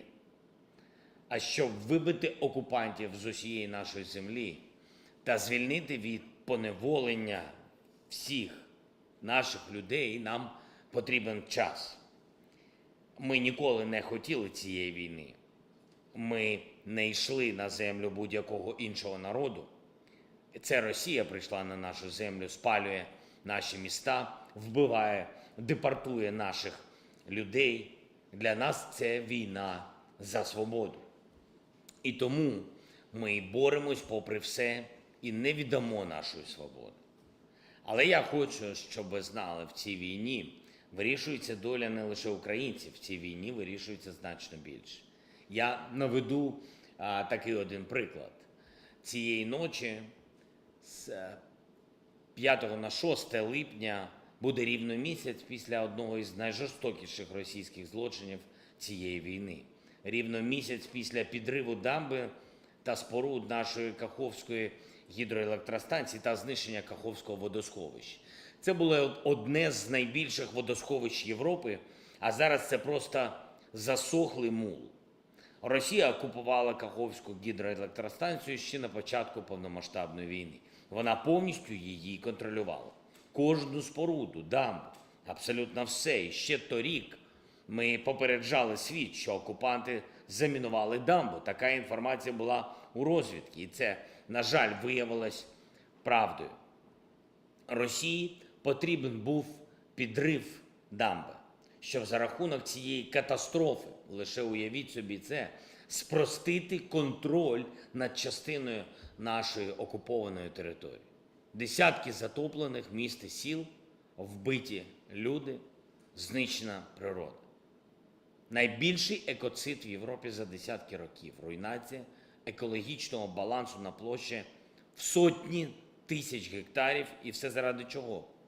Бо окупанти боялися наших наступальних дій в цих районах і хотіли ось так за рахунок маси води захистити свої позиції на окупованій території. Уявіть цей рівень цинізму та ненависті до свободи, який спонукає до такого зла. Уявіть, якщо б сталося щось подібне, не дай Боже, із якоюсь дамбою на Парані або на Лімаї. Зараз маємо, на жаль, ще більшу загрозу. Приблизно у той же час, коли була окупована Каховська гідроелектростанція, російські військові окупували Запорізьку атомну станцію. Атомну. Найбільшу в Європі. 6 енергоблоків. Увесь цей час, місяць за місяцем, Запорізьку атомну станцію Росія використовувала як прикриття для обстрілів сусідніх міст. І вони ставлять артилерію фактично на території станції або поблизу неї і ведуть вогонь. Просто уявіть це. А тепер вони ще й замінували цю атомну станцію. І це факт. Для чого? В Москві розглядають різні сценарії і, зокрема, подібні до рукотворної катастрофи на Каховській ГЕС, тобто заради цинічних військових цілей. Але не варто навіть думати про те, який сценарій найвірогідніший. Варто думати лише про те, як не допустити жодного сценарію катастроф. Пані та панове, шановні студенти, ніхто у світі не повинен залишатись наодинці з таким ворогом свободи, який робить своєю зброєю навіть масштабний екоцид і погрожує радіаційною катастрофою. Це виклик цінностям будь-якої нації, будь-якої культури, будь-якої країни. І якщо такий ворог свободи досягне успіху своїм терором хоч десь у світі, це буде лише питання часу, коли життя світу буде зруйноване. Різні диктатури можуть надихатися теперішньою російською диктатурою, її цинізмом, її злобою. Різні терористи можуть надихатися теперішнім російським терором, його безмежністю. І будь-яка свобода на планеті буде надихатися українською свободою, коли ми нарешті виженемо російських загарбників з нашої землі. І саме тому ми так потребуємо вашої допомоги. Народи і держави Латинської Америки можуть зробити так багато для захисту свободи. Свободи та права кожного народу на свободу. І для цього зовсім не треба навіть безпосередньо втручатись у війну, що триває. Достатньо захищати свободу, захищати її не лише в своїх країнах для своїх людей, а глобально, зокрема на рівні міжнародних інституцій, міжнародних самітах. І треба засуджувати ворогів свободи, ким би вони не були, яким би народ вони не намагались поневолити. А головне, треба працювати всім разом, усім націям, які поважають міжнародне право. Як сказав ваш пан ректор, міжнародне право, щоб свободі народів не було загроз. І це дуже важливо. І так само, як люди на вулицях і площах у єдності можуть повалити будь-яку диктатуру. Об'єднаний світ здатен знешкодити будь-якого агресора, будь-яку загрозу глобальній свободі. And we're going to be cutting the speech right there, as it's been 8 minutes and 50 minutes now of uninterrupted speech. If you would like to see the rest of the speech, it is 36 minutes long, and that's why we're cutting it short. You can click on the link in the description below. It's the last link down there at the very bottom, and it will take you directly to this map where you can click on that link and you can watch the entire speech from start to finish on your own time. You can look at all of the clips from tonight's map however you would feel and on your own time, which is one of the best features of this channel, is that we have a custom-made map put up here each and every day, and you can click on it and look at it as much as you want off stream. And so with that, we're now going to be moving off of that speech and on into the polls. Well, more so, the questions, leading questions of the night. Many of y'all have been posed some of today's leading questions, and many of y'all have given answers to them. And I would like to hear what y'all's answers to that is. And so with that, what do we got, Matthew? All right, so moving into our final question segment of the night, we're going into our first poll, which says, reports allege a group of former U.S. officials have held secret peace talks with Russia, and what are your thoughts? 54% said that's pointless and inappropriate, 26% said probably pointless, but let's see, 11% said good, let's see what they can do, and 8% said unsure. And one distinction that I wasn't able to write into the poll because of the word limit is this is unsanctioned by the U.S. government, according to some articles I've seen. So this group of former U.S. officials have taken it upon themselves to, I guess, be the spokespeople of the U.S. outside of official government operations. So to me, that seems inappropriate. That should always go through the executive branch. They're the ones who are in charge of doing that. And if these people wanted to help, then they should have gotten some permission first, or at least coordinated with them. They might maybe have done so in private, but from what I've seen, it doesn't look like that's the case. But Enforcer, what say you? I would have to say I greatly deride unofficial groups trying to represent the entirety of the nation. That always seems silly. If a diplomatic envoy is going to be sent to a foreign country, it has to be sent through the proper channels and officially by the U.S. government. Having a group of people sit there and go, we represent the United States, is silly. That would be like, I don't know. Let me think of something. That would be like the U.S. Communist Party or the KKK going overseas and saying, we now represent the whole of the U.S. Do they? No, they hardly even represent 1% of the country each. Yet they're going over there and acting like they're now going to talk for all of us. That's ridiculous. And I don't like the idea of that whatsoever. I would largely say, I don't know who in the hell gave these people the idea that they were important enough to go over and talk on the United States' behalf without the United States' backing at all. And so I would say that that should be heavily admonished by the current administration. And hell, honestly, I think a congressional hearing should be had, and these people should be brought before that congressional hearing and asked, why in the world do they think they can represent the United States on the world stage without anyone's approval? And so with that, I hope that addresses that, in my opinion, fairly well. And with that, we are on to the next one. All right, and our second poll says, Russia has issued a decree to absolve responsibility for nuclear accidents in occupied Ukraine, and what are your thoughts? 59% said it suggests Russia is still plotting, 23% said that's similar to the dam incident, 11% said it's a Russian psyop on Ukraine, and 7% said unsure. And on this one, I will say that I saw someone earlier writing in an article that this is what Russia did right before they ended up blowing up the dam. I'm not sure if that's true, and unfortunately, you have to let me know. But if it is, then it looks like they're trying to basically repeat those footsteps on this power plant issue. Now, we have heard many people say that it's going to be blown up by Ukraine, it's going to be blown up by Russia. At this point, it's becoming like the Nord Stream situation. Everybody's pointing fingers at everyone, and nothing's really happening. So, not really sure what's going to happen with the power plant, but that's not a good sign. But Enforcer, what say you? I would have to say, and this is something that we got a bit of heat about covering the previous day. You know what? Let me actually just go pull up that video and I'll show it to y'all, because I actually made a video talking about the nuclear power plant again.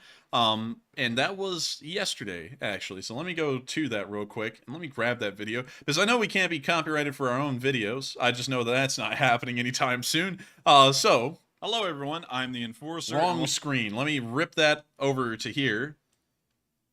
And so now let me go speed forward.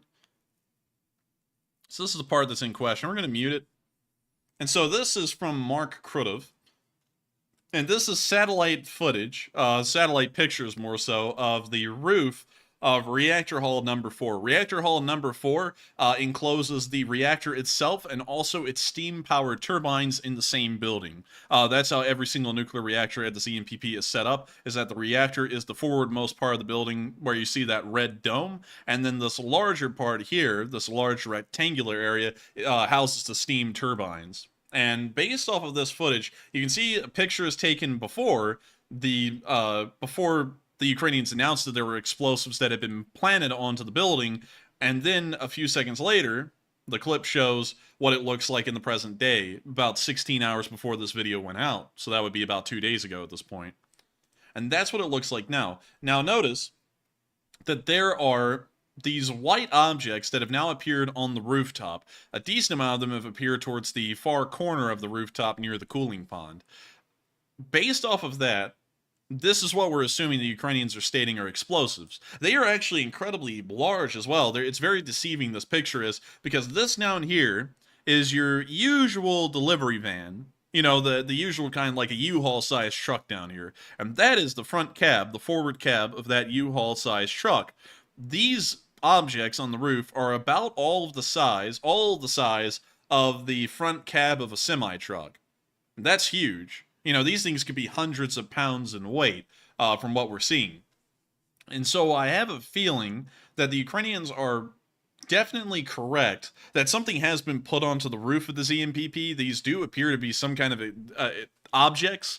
And, you know, some people, and I saw this was a comment that really made me laugh. Someone said, how in the hell can you sit there and say definitively that, you know, this is so clickbait. How in the world can you say that those are bombs? Well, because nobody just throws shit up onto the roof of a nuclear reactor for fun, for one. Who in the hell, like, let me just say, this is not your suburban house near a high school where kids throw a pizza or toilet paper over your house at night for fun. This is a nuclear reactor, and this reactor hall is nearly 8 to 9 stories tall. Moving anything of that size, multiples of them, onto the rooftop clearly shows that there's been some deliberate action made to put these things up here. And so, obviously, this isn't just some crap done for fun or just randomly done. This is a deliberate thing that they put up on this roof, and that's what leads me to believe that going through that amount of effort and time, and with the Ukrainians claiming they are explosives, they must be explosives. That's the only logical thing we can come to, because why in the world would someone put in all of the effort to move such massive objects onto the roof of the building? That would make no sense. And so, from what we know, that's what I would say. And also, Matthew, is this what the poll was about? Because for some reason I feel like I'm going off on something that the poll wasn't even about. It was about the decree to absolve responsibility for the nuke accidents in Ukraine. Okay, yeah. All right, good. Then I am on the right thing.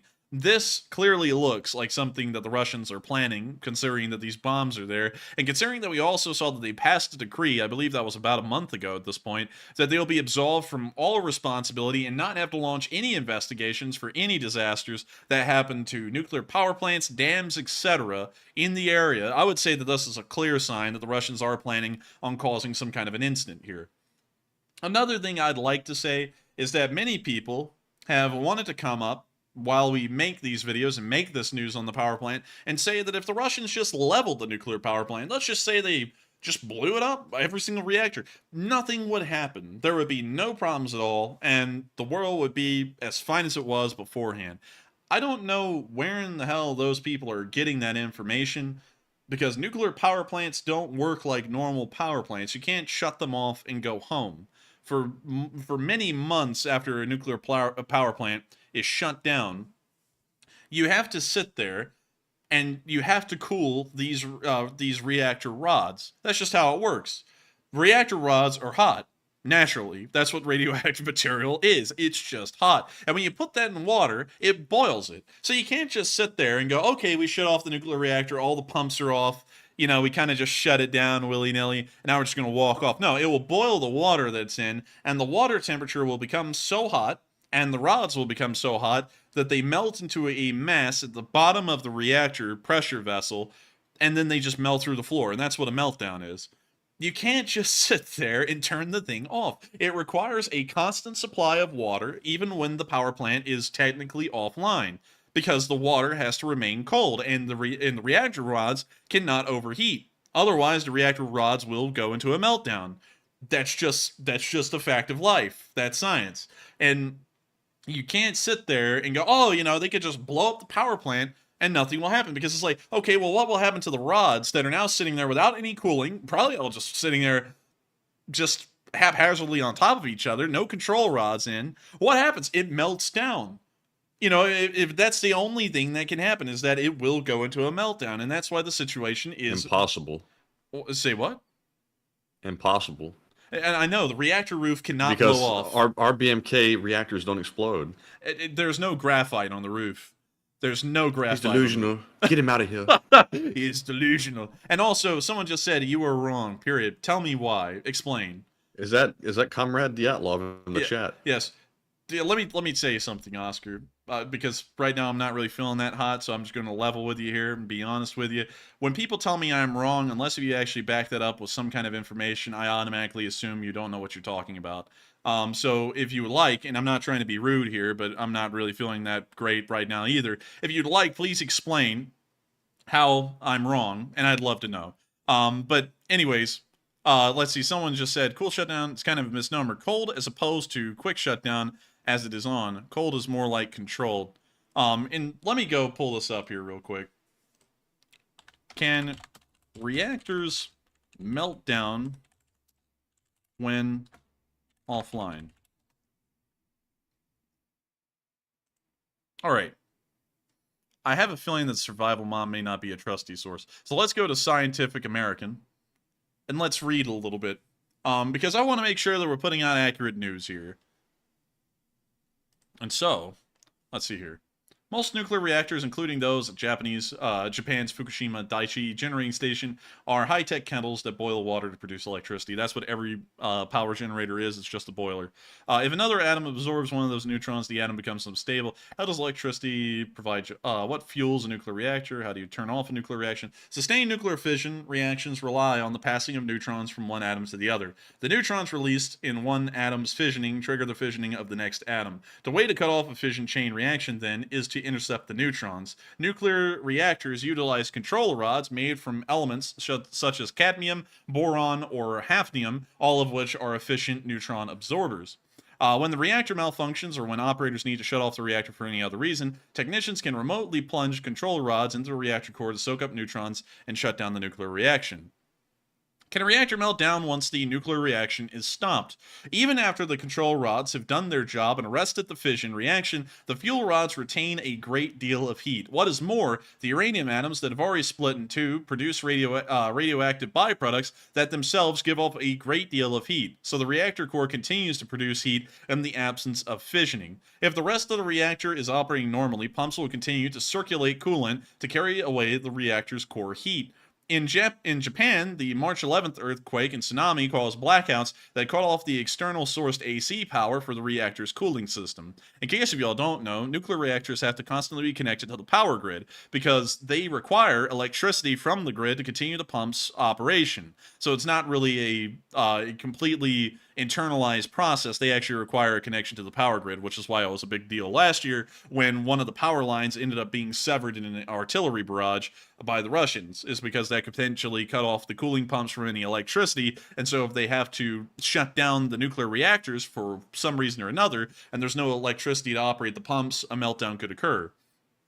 Let's see, according to published reports, backup diesel generators at the power plant failed shortly thereafter because they were put in the wrong place, and so when the tsunami washed over the power plant, it ended up going into the basement where the generators were, and then they ended up shorting out and not operating, leaving the reactors uncooled and in serious danger of overheating. Without a steady coolant supply, a hot reactor will continuously boil off the water surrounding it until the fuel is no longer immersed. If fuel rods remain uncovered, they may begin to melt, and hot radioactive fuel can pool at the bottom of the vessel containing the reactor. In a worst-case meltdown scenario, the puddle of hot fuel can melt through the steel containment vessel and through subsequent barriers, meaning to contain the nuclear material, exposing massive quantities of radioactivity to the outside world.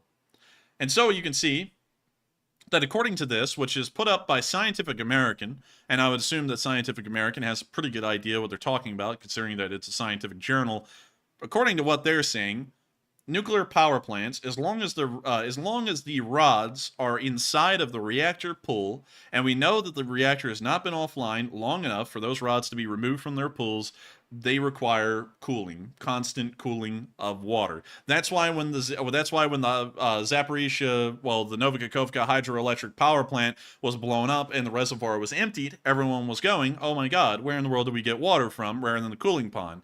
Because it still requires water to operate. And we can see that this right here proves that a power plant can't be offline. You can go, "Oh, look, it's gone. It's off." But it's not really off. That's why there's still people working there. If it was offline, why in the world did they need anyone there? You could just have nobody there. You could just have the people pushing the paperwork around in the front offices, and that would be that. And so there you have it. But with that, and also I see some people saying it's a light water reactor, and I believe, let me see here. Light water. It is a, let's see here, a pressurized light water nuclear reactor, specifically the VVER 1000 model. And let's see here. The VVER model. I was reading about it. I couldn't really find any data really quickly on whether or not you could just simply remove the rods from the water and it wouldn't require cooling. I really doubt that from a common sense perspective, but it could be different. So, let's see here. The earliest VVRs were built before 1970. Okay, so let me ask everyone this: do you think that the Soviet Union in the 1960s built in safety protocols where this thing could easily be shut down? I would doubt it. Because I'm going to be completely honest, it doesn't really seem like something the Soviet Union did. Everything the Soviets made killed everyone that ever operated anything: aircraft, boats, trains. I mean, everything was dangerous. So why in the world would they make the nuclear reactors in the 1960s in the Soviet Union where you could just shut them off in an instant? Not even Western reactors can do that. So why in the world would a Soviet designed and Soviet made reactor, where we know that there's probably multiple safety shortfalls that were just designed into this thing, why in the world would we expect that this thing could just be shut down completely? I'm really doubting that this thing could just be shut off. And so, let's see here. Oh, it can be shut off, but it's not going to be shut off in literal minutes or a week. It's going to take months, like a normal reactor would. So let's see here. Safety barriers. Let's see.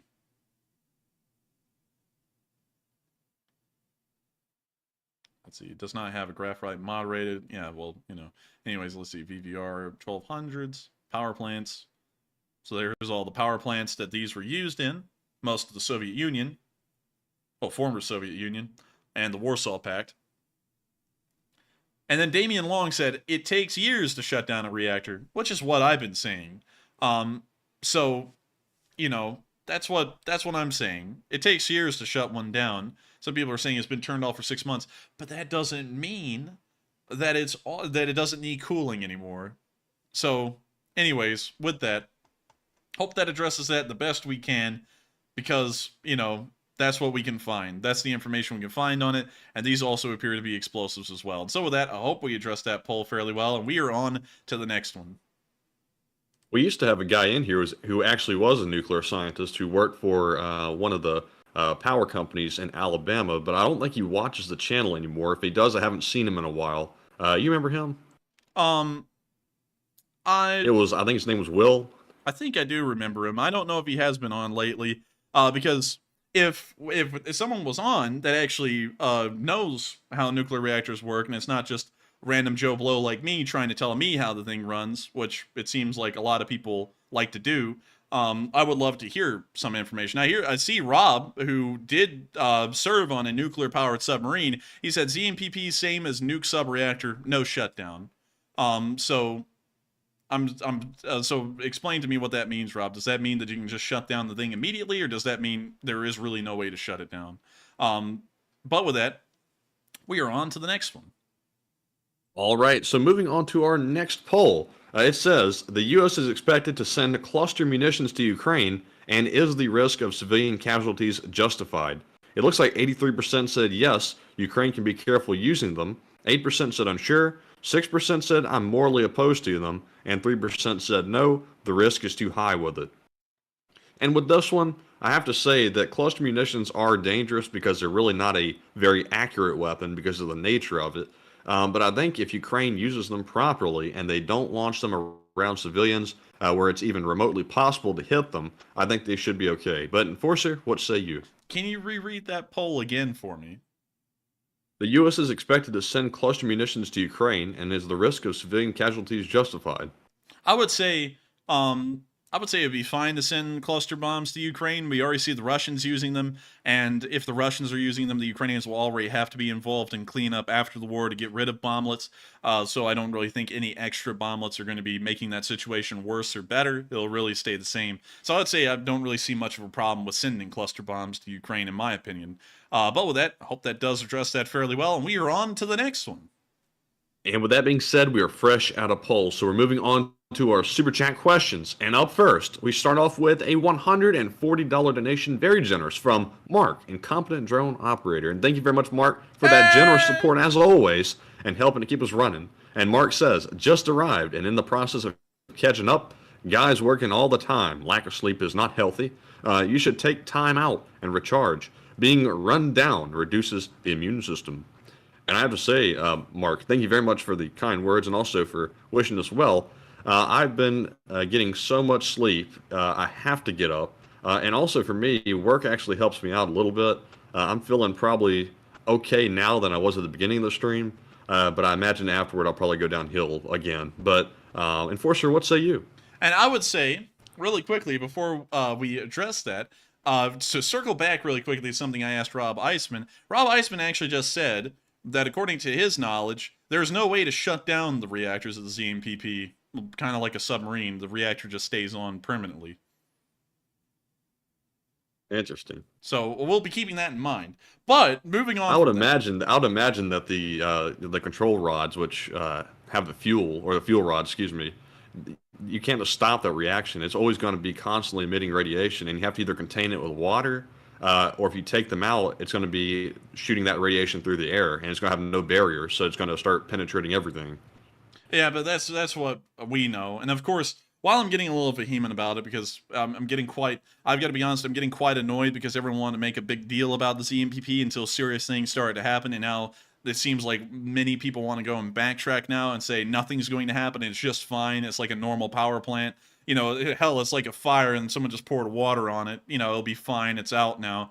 And that's honestly kind of annoying to me because these same people just months ago, it seems, were on the topic of me covering it. You know, please cover it, it's so serious. And then now I'm covering it, and now we're trying to look into it and see how serious it is, and people are saying it's serious, and now people want to hop in after they said it was serious, now say it's not serious. But anyways, moving on from that, I've got to thank you so much for the mass amount of support, Mark. And it is nice to have days off, but the thing is that we've gotten used to the lack of sleep and also the amount of work that we do on this channel. And that's really the big thing to me, is that it felt mentally off, really, to not even run streams on Tuesday or Wednesday. that just felt bizarre. I'm not going to lie. I didn't like that at all. I hated that. And I was like, we got to get back to running a show. We got to get back to running streams. But I do understand what you're saying, because rest is good and it feels great to have it. But on top of that, it throws me out of kilter because I have like a usual schedule I go through every day where I set up this show and get it ready. And then I just don't do that some nights. And it's like, what do I do now? Like, I had so much to do before, and now I have absolutely nothing to do. So,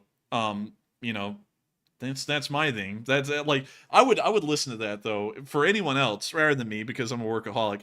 If you are working hard, make sure to always take a break, because it's always good to take a break. There was a time in NASA's history where astronauts were actually being overworked in space. And so some astronauts, I believe they're in the Skylab space station, actually just shut off the radio for, I think, a day because they'd been overworked and exhausted. And the ground lost contact with them, and then they came back in the day after just taking an entire day's rest, and then they actually ended up completing all of the other objectives and experiments well ahead of schedule because they had been well rested and were able to get back at it again. But for me, that would not work.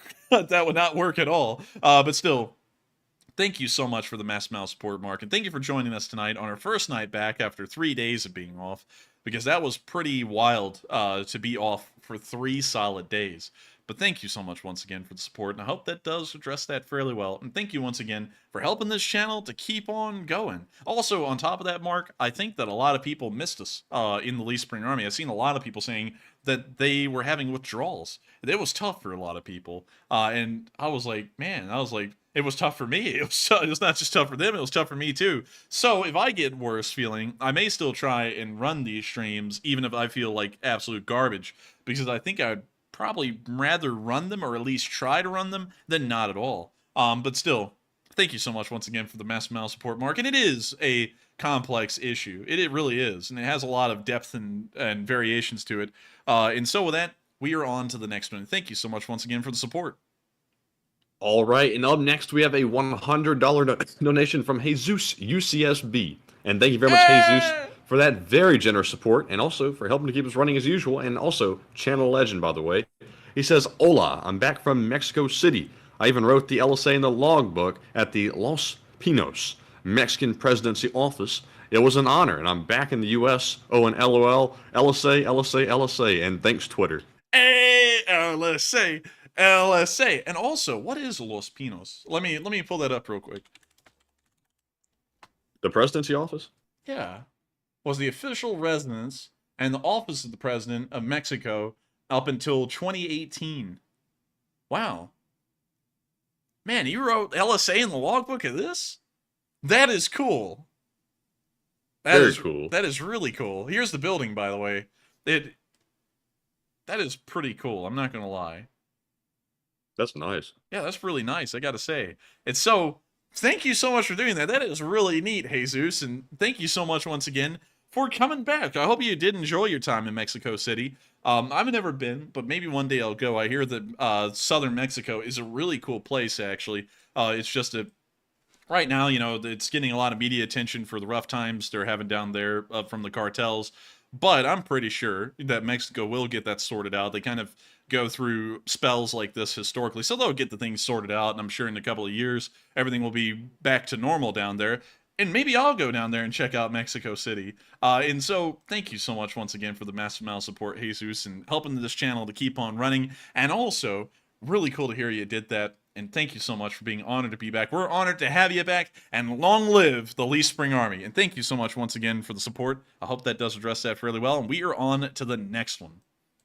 All right, and our next one goes to Evanescent Wave, who puts in a $50 donation, and thank you as well for that very generous support. And Evanescent says, why has the U.S. been so reluctant to approve F-16s? I heard today the U.S. disapproved of Britain's candidate for NATO leader because he announced that Britain would train Ukrainian pilots and basically forced the president of the U.S.'s hand. Interesting. I've got to be honest with you. I think that may start to fall a little bit into politics with the answer there. So unfortunately, I can't really answer the internal NATO politics involved there and what's going on in that category, because that may also bleed into domestic politics a little bit. But I would. It comes down to the U.S. is basically the figurehead of NATO, and don't go against their wishes, or otherwise something like that's going to happen. Yeah, kind of. That's kind of what it comes down to in a nutshell. I'm not going any further than that, because any further than that would probably get pretty tricky. But still, the reason why the U.S. is reluctant to send F-16s or approve the sending of F-16s is because it's probably something we just kind of on the fence. We're kind of on the fence on sending everything. It took a while for HIMARS to get there once they were announced. It took a while for we haven't even seen the Abrams in Ukraine yet. They're still not there. And I just think the United States just takes time, maybe because the bureaucracy in the United States is woefully inefficient. Honestly, you know, in just speaking on that for a minute, you know, if y'all ever deal with the U.S. government, federal government, or your state government, you will realize that the bureaucracy that makes up the actual workings of the government is quite an inefficient system. And that's how accounting errors are made. That's how there is just over incompetence for the large part. It's just kind of inherent a little bit in the system. Maybe one day that'll be fixed. It doesn't really matter who's in charge, though, because the bureaucracy never really changes. It's just the same people for decades that are inside of it. But that may be the reason why it seems like we're reluctant to do it, is because to get the bureaucratic machine we have to be able to move and do something is so difficult, it just takes a lot of time. That may be the case. And if that's the case, we need to figure out how to start streamlining the federal side of the bureaucratic system, because apparently it's working far too slow. Just way too slow. Also, I saw someone say something that honestly would be a campaign point of mine. You know what, I'll say this at least, because some people always wonder, what in the world will your campaign points be when you ran for president in 2040? One of them would be age limits, really for every political position. I think that there's a point, much like people are too young to be in a political position, that people are going to be too old to hold a political position. That's just my opinion. But anyways, with that, thank you so much once again for support, and I hope that does address that fairly well. And with that, we are on to the next one. All right, and our next super chat goes to Lord Damien, who puts in a $50 donation, and thank you very much, Lord Damien, for that support. And sadly, no comment to address, but I saw Joseph M. Sika say that this super chat was in honor of him.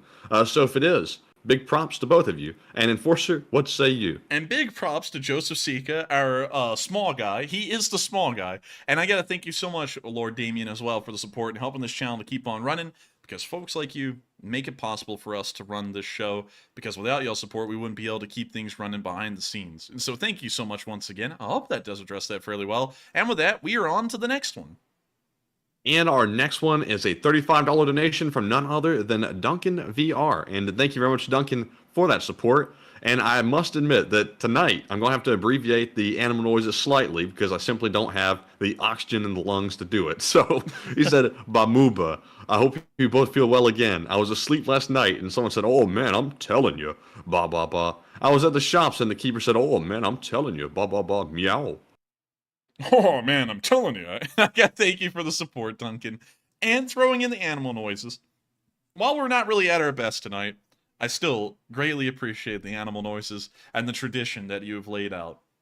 It's one of the traditions that has persevered on this channel for 498 days.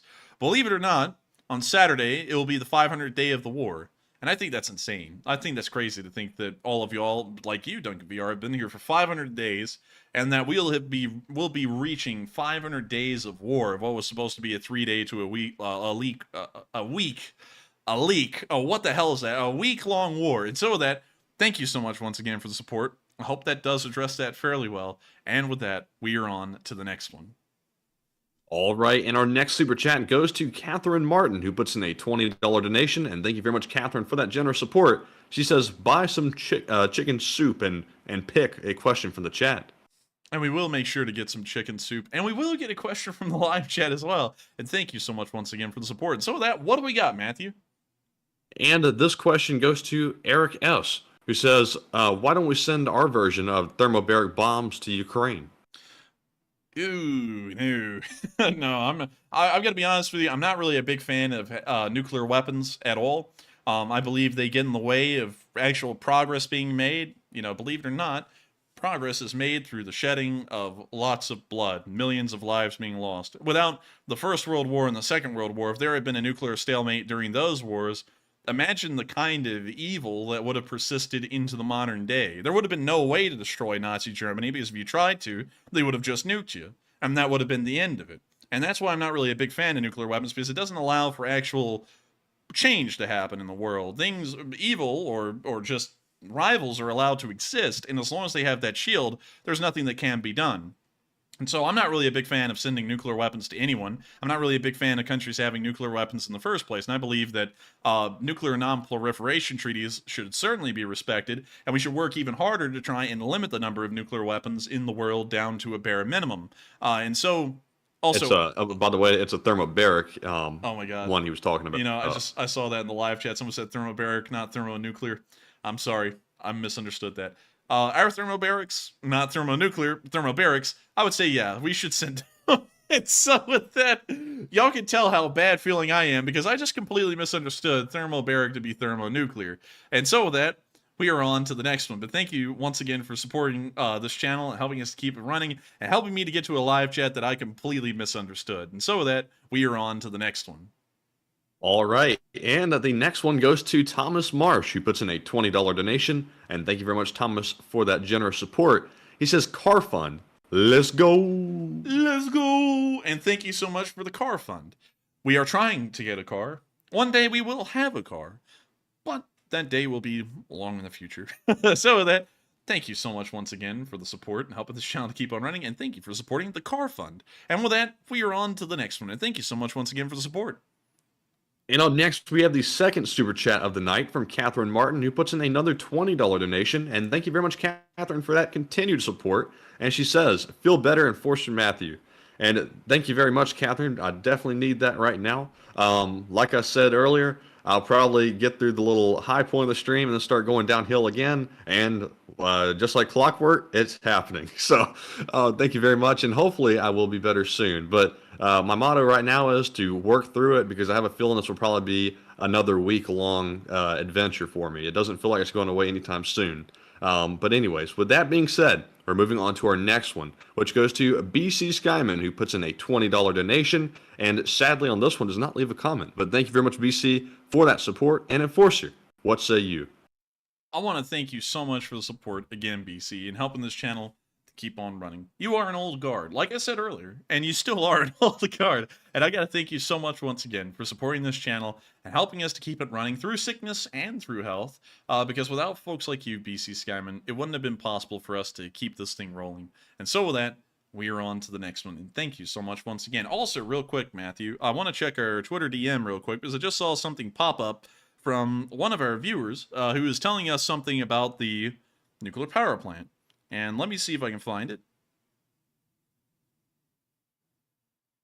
So, according to the tip that a viewer sent us, I'm not going to say their name, but they are in the live chat right now. They gave us an article that appears to show that a similar reactor and a similar design here in the United States, a light water reactor, would take 10 years to shut down. And that's, you know, that's shutting it down like they say they're doing at the ZNPP. It would take 10 years for the thing to officially be shut down, so that way they could begin the process of removing the fuel rods and so on. So it's clearly not a short-term process. Working with nuclear technology, once it's activated, it takes an incredibly long time. That's why people still had to work at the Chernobyl nuclear power plant long after the entire thing had technically been brought offline, because they had to go and, of course, actually shut down the reactors, which is a very long and drawn-out process. Of course, a different reactor design, that's a graphite reactor. This is a light water reactor, but similar principle. Anyways, with that, we are on to the next one. And our next super chat goes to CK Bold, who puts in a $20 donation. And thank you very much, CK, for that support. And he says, mosquito fund. And, hey, thank you for the mosquito fund. And so, thank you so much for the support and helping us to continue to get mosquitoes. Maybe we got bit by one of those NATO mosquitoes, Matthew. Maybe. At this point, who knows? Who knows? I'm telling you. Who knows? Who knows? But still, thank you for the support. I hope that does address that fairly well. And we are on to the next one. I have a feeling that if it was a mosquito, it went bzz, bzz, bing shilling. Bing chilling. Yeah, I have a strong feeling I heard that. But anyways, moving on to our next one here. We have a $20 donation from Santiago Flores, and thank you very much, Santiago, for that support. He says, hello, and great to hear you guys. And this is for the first aid kit. Keep it up. You guys were missed. And thank you so much for the support, Santiago. And thank you for the support to the first aid kit. Matthew loves first aid kits. I don't actually have one, but Matthew's got a pretty sick one. It's got like the whole 9 yards in it. And it could always use some additions. And so thank you so much for the first aid kit. And thank you so much, Santiago, for welcoming us back. Welcome back too, by the way, because I've missed running this channel, and I'm happy to be back. I'm very happy to be back. And so thank you so much once again. I hope that does address that fairly well. And with that, we are on to the next one. And our next one goes to Laura Carr, who puts in a $10 donation. And thank you, Laura, very much for that support. Laura says, put this in the Chicken Soup Fund and take a question from the chat. And Slav Ukraine. And thank you so much for the Chicken Soup Fund. I do love chicken soup. We just don't have it much. And we will make sure to get a live chat as well. So thank you so much once again for the Chicken Soup Fund and helping us to have chicken soup. And with that, Matthew, what is the live chat? And the live chat question goes to Rider's Eye, who says, have you heard what type of cluster munitions we are sending in the next aid package? Unfortunately, I haven't heard the exact variant of cluster munitions that will be sent. So unfortunately, I would have to declare ignorance on that one at the moment. And so with that, I heard that they said it was going to be, literally they said this, the type that doesn't blow up. What the hell? What that sounds stupid. And that's supposed to mean, to my understanding, it's the type that actually works most of the time, meaning it's dud free. Okay, that was the stupidest. stupidest. They use some strange terminology for that. Okay, real quick, I have to put whoever said that on blast. Who was the person who said that? I don't know. I saw it on Twitter. It must be true. Okay, well, if some U.S. representative said that about that, that just sounds goofy. I get simple talk, but that's a little too simple. That's getting into grug caveman territory. You know, like why say more word when less word do trick? That sounds like that. It's like no, don't do that. But anyways, we are on to the next one. All right, and up next we have another super chat from Lord Damien, who puts in another generous $50 donation. Hey! And thank you very much, Lord Damien, for that support. Goodness. Dang. Oh, he said, I just want to say, I've been following you guys since the start. You're actually informing me more about this war than the mainstream media here, and I appreciate it a lot. And thank you so much, Lord Damien, for the support and helping this channel to keep on running. And I gotta thank you so much for enjoying this channel and having such high praise about it. We try and get as much information as we can. I've got to be honest, sometimes our information is a little lacking. I'll be honest, I'm not a nuclear scientist. I'm sure many of y'all know that. I'm a history major, so my thing isn't nuclear science. But you can still get a pretty decent understanding of it. And one thing that y'all, if y'all been around for a while, y'all know me for, is not being a big alarmist. I'm always one into being a positive person. But as far as the nuclear reactor goes, from the information we've been hearing and the information we've been seeing about it, that one's in a pretty tough spot. And some people are saying that it was a cold shutdown. I don't really know how cold shutdowns work. I know how normal shutdowns of a nuclear power plant work for a long period, which is a normal shutdown, which takes months or years. So I would suspect that that's the kind of shutdown it's in. It's not in a cold shutdown. Otherwise, why in the world would nuclear organizations like the IAEA even care to go down there and inspect what's going on? Because at this point, nothing can happen, according to what everyone's saying. But still, nonetheless, I thank you so much for the incredibly kind words and enjoying this channel and appreciating it enough to support it, because it means a lot to us that people do like this channel. Hell, I mean, like, I would hate to know that everyone who watched this channel hated the channel. I mean, that would be pretty tough to deal with each and every day. So I got to thank you so much once again for the kind words, and thank you for supporting this channel so that way we can keep this thing rolling. And so with that, we are on to the next one. And I got to say that I'm starting to not trust the IAEA very, very much anymore. They've said a lot of things that have been proven not true. And I'm not sure if it's because they have Russian contacts that are kind of influencing them to a certain extent, or they're simply scared to say the truth. But I'm starting to really lose faith in their statements. So, really quickly, because a lot of people are talking about... Are we back in that power plant? Yeah, I know. I'm sorry. But a lot of people are still talking about it. Let's see. Okay, that's about a pressure... That is a PWR. We need to find...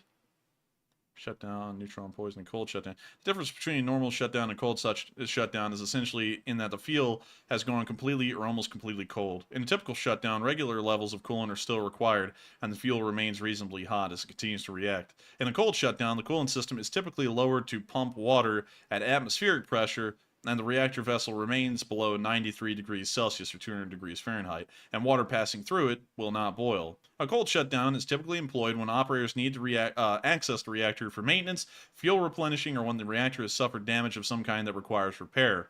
When a reactor is in cold shutdown, the fuel and control rods can be safely removed and exchanged, and maintenance can be performed. However, once a reactor has gone into a cold shutdown, it requires more time and energy to restart the reaction than if it had been hot.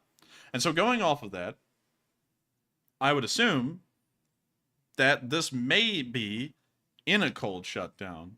I'm going to have to try and find more information on that, because this appears to suggest that a cold shutdown is actually reasonably easy to do.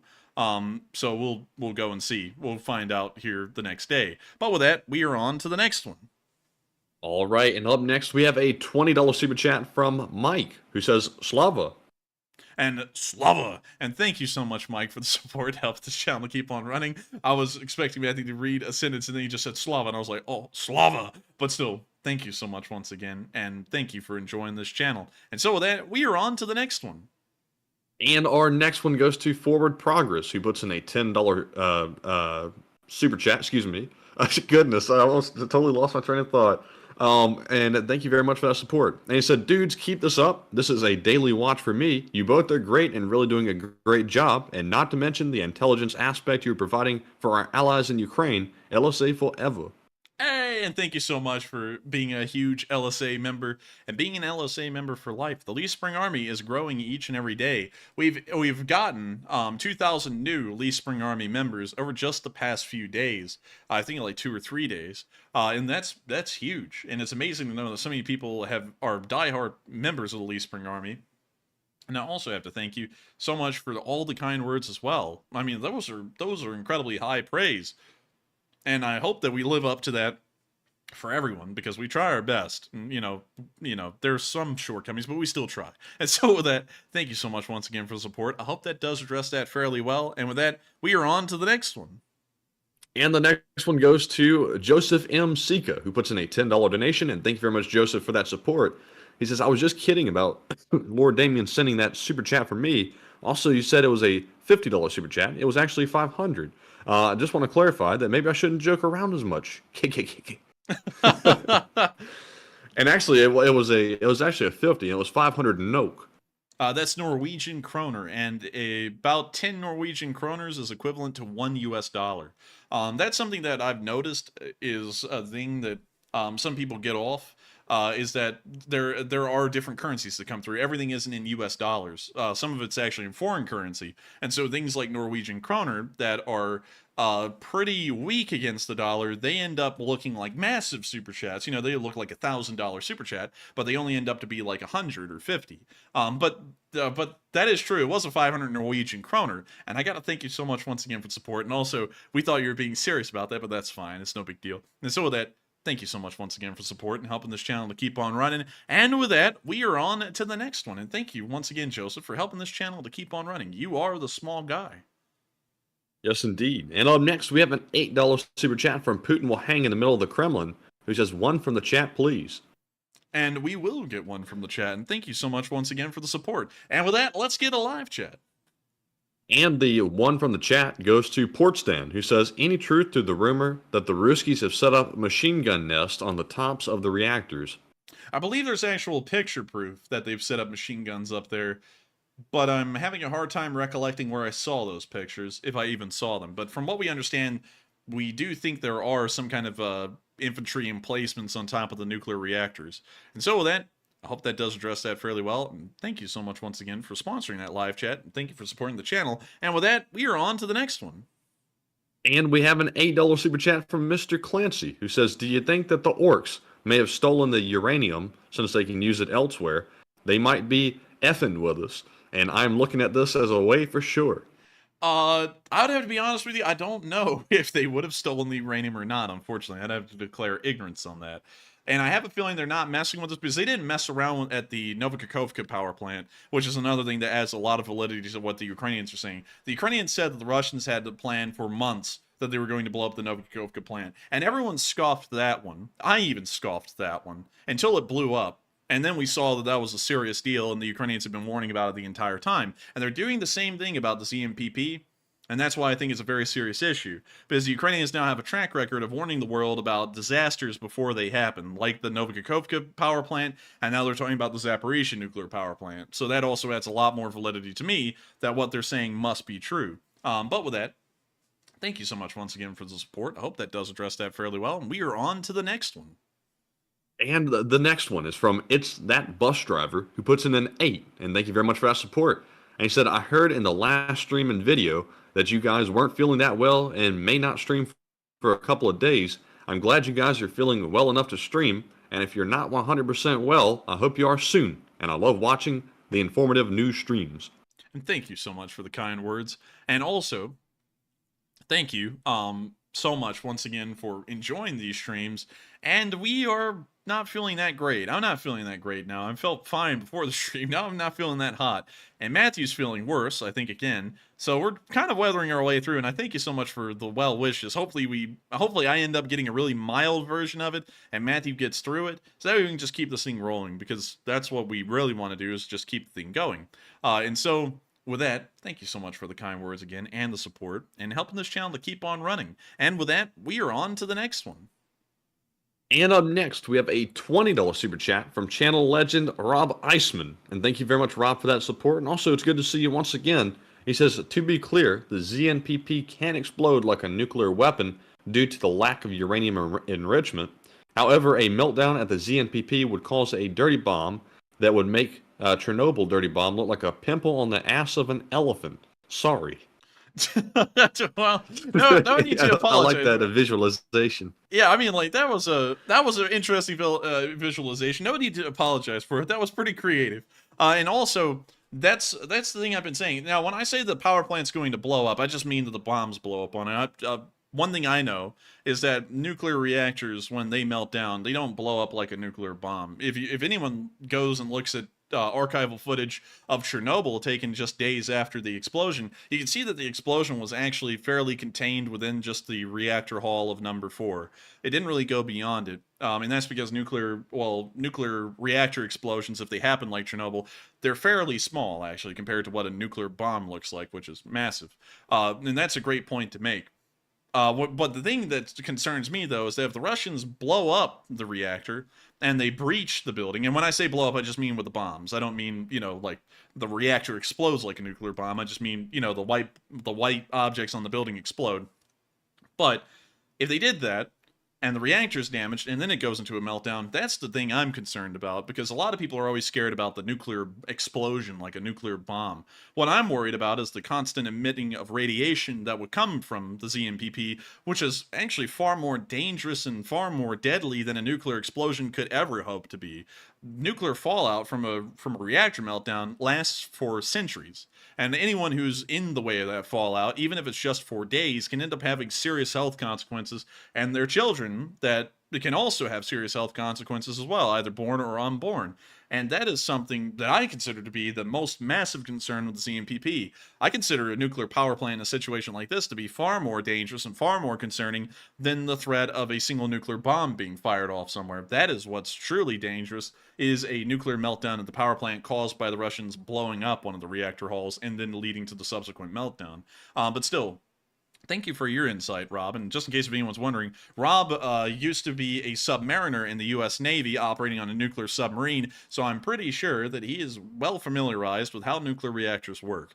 And so with that, thank you so much once again. I hope that does address that fairly well. And with that, we are on to the next one. And up next, we have a $20 super chat from none other than Jay Bagwell, another channel legend. And also, it's good to see you as well, Jay. He says, I'm not a physicist, but I know what matters. Popeye. I'm not a physicist, but I know what matters. I'm Popeye the Sailor Man. But still, thank you so much. You just quit hanging around that dude that keeps, mooching off hamburgers around him. Dude, that honestly, man, Wimpy was the 1940s equivalent of a crackhead, man. Oh, I'll have a hamburger today if I can pay you a week from Tuesday. It's like, that's literally what a crackhead would say, like, man, I almost, anyways, moving on from that joke. This is about to go really bad, really quick. I got to thank you so much for the support, Jay. And I'm not a physicist, but I know what matters too. And so with that, thank you so much for the support, Jay, and helping this channel to keep on running.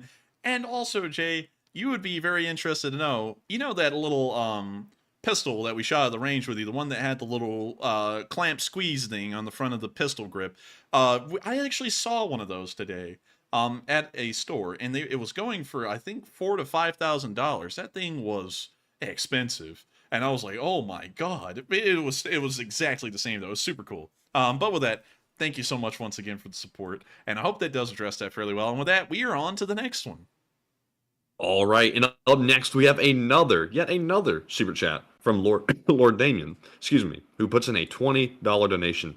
He says, the kroner is weak, with a sad face, but I'm still behind you guys. The bad thing, the infamous virus sucks. I had it myself. Working in healthcare, I hope you guys drink a lot of water and stay healthy. And love you guys. And thank you very much, Lord Damien. And thank you so much, Lord Damien. And when I say the kroner is weak, I don't mean that in an offensive way or anything. I just mean that it takes more kroners to make a dollar than a dollar to make a kroner. Say what? The kroner is weak. It's feeble. The kroner is not weak.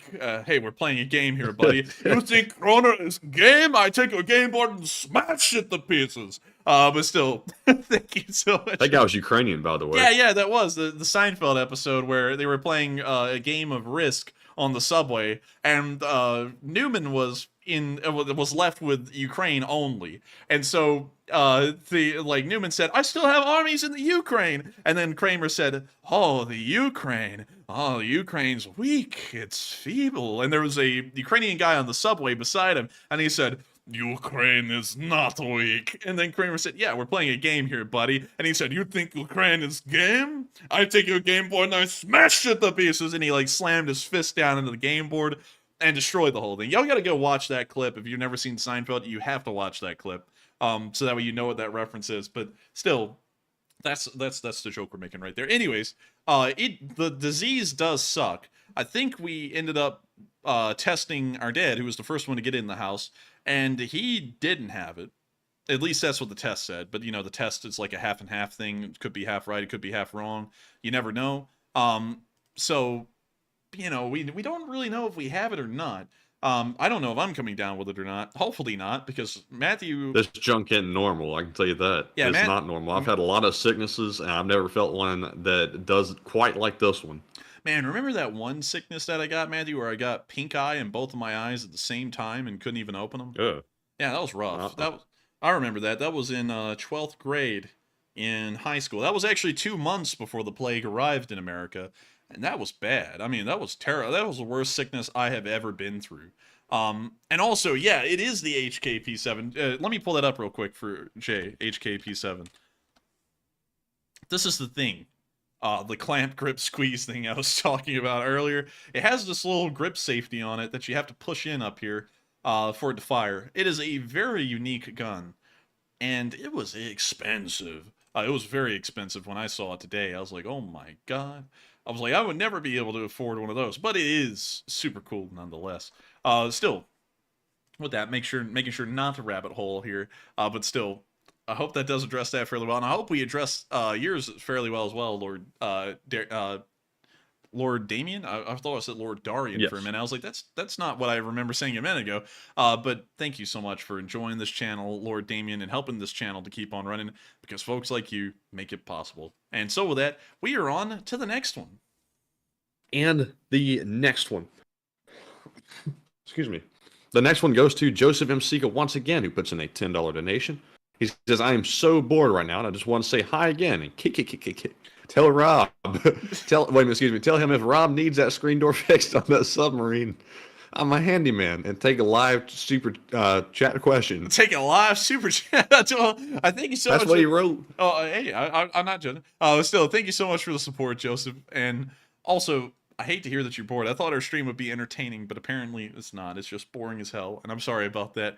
But still, thank you so much once again for the support, and we will see if Rob needs that screen door fixed on the sub. And so with that, we will take a live chat question. And with that, what do we got, Matthew? And the live chat question goes to, let's see, it goes to Bobo Uzala, who says, where is General Gerasimov? I don't know. Gerasimov disappeared, and nobody knows where he is, and we haven't been hearing any news or really any focus put onto Gerasimov anymore. And so at the moment, we have no idea. We're as much in the dark as everyone else is.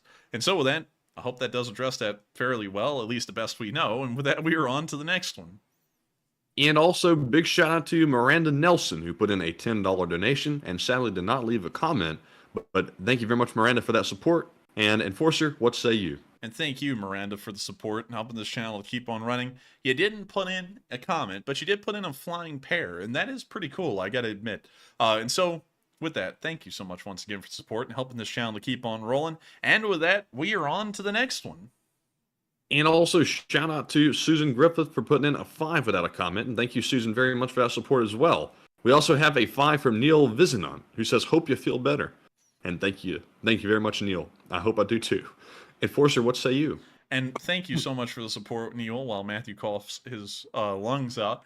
And thank you for helping this channel to keep on rolling, even in times of severe deprivation such as this, where we are both deprived of good health. Hopefully, we'll be back to having good health soon. And so with that, thank you so much once again. I hope that does address that fairly well, and we are on to the next one. And our next one goes to Tiago Andriade, who puts in a 5 and says, we missed you guys a lot, and these days were very boring without the stream. Also, please do the podcast format more often. Love you guys, and Slava Ukraine. And thank you so much for the support. We would do the podcast format more often. It's just that it actually takes a lot. It takes really a lot more energy than I think Matthew and me anticipated to run a show like that. It takes a lot more mental concentration because there's a whole extra dimension added. You know, it's kind of hard to talk in front of a camera. It's still doable. You know, you can still talk in front of a camera. It doesn't really take much to do it. But it is a little bit tougher to do, especially when you're having to think about how you look, you know, like your facial reactions and stuff like that, because we don't want to look dull. And that's one thing I make sure to put a lot of focus into when we're on the camera, is to not look dull. But still, thank you so much for the support, and thank you for enjoying this channel. And thank you for supporting this channel and helping us to keep this thing running. And so with that, I hope that does address that fairly well. And we are on to the next one. And up next, we have a $5 super chat from Edward Elkins, who says, have you heard anything about Belarus talking about wanting to join NATO? And I'm glad Matt made it. And Matt has not made it yet. He's getting worse right now in the middle of the stream. But still, he is getting better, hopefully. And hopefully he'll be done with this in 2 days, because that's all his workers' comp allows. I'm just kidding. He can be sick as much as he needs. But still, moving on from that, I got to thank you so much once again for support and helping this channel to keep on rolling. And Matthew, could you reread that super chat again, because I forgot the first part of it? Have you heard anything about Belarus talking about wanting to get into NATO? I have not. We've actually heard them threatening everyone with nuclear weapons, because they were just given those new toys, I think about a week or two ago. And so with that, hope that does address that fairly well. And we are on to the next one. And Tom Ray said something in the live chat, Matthew, that makes me want to rabbit hole so hard, but I can't. And so that we're on to the next one. All right, and our next one goes to Neil Visnot. Once again, he puts in a $10 donation this time. And thank you very much, Neil, once again for that second support of the night. He says, can you give the clips that didn't work another try? I would, but Matthew is sick, and I'm getting sicker right now. And we kind of want to start trying to trim this thing down a little bit right now, so that way we're not ending up dying here on air. So we will try and do that maybe tomorrow. Maybe we'll revisit those clips tomorrow.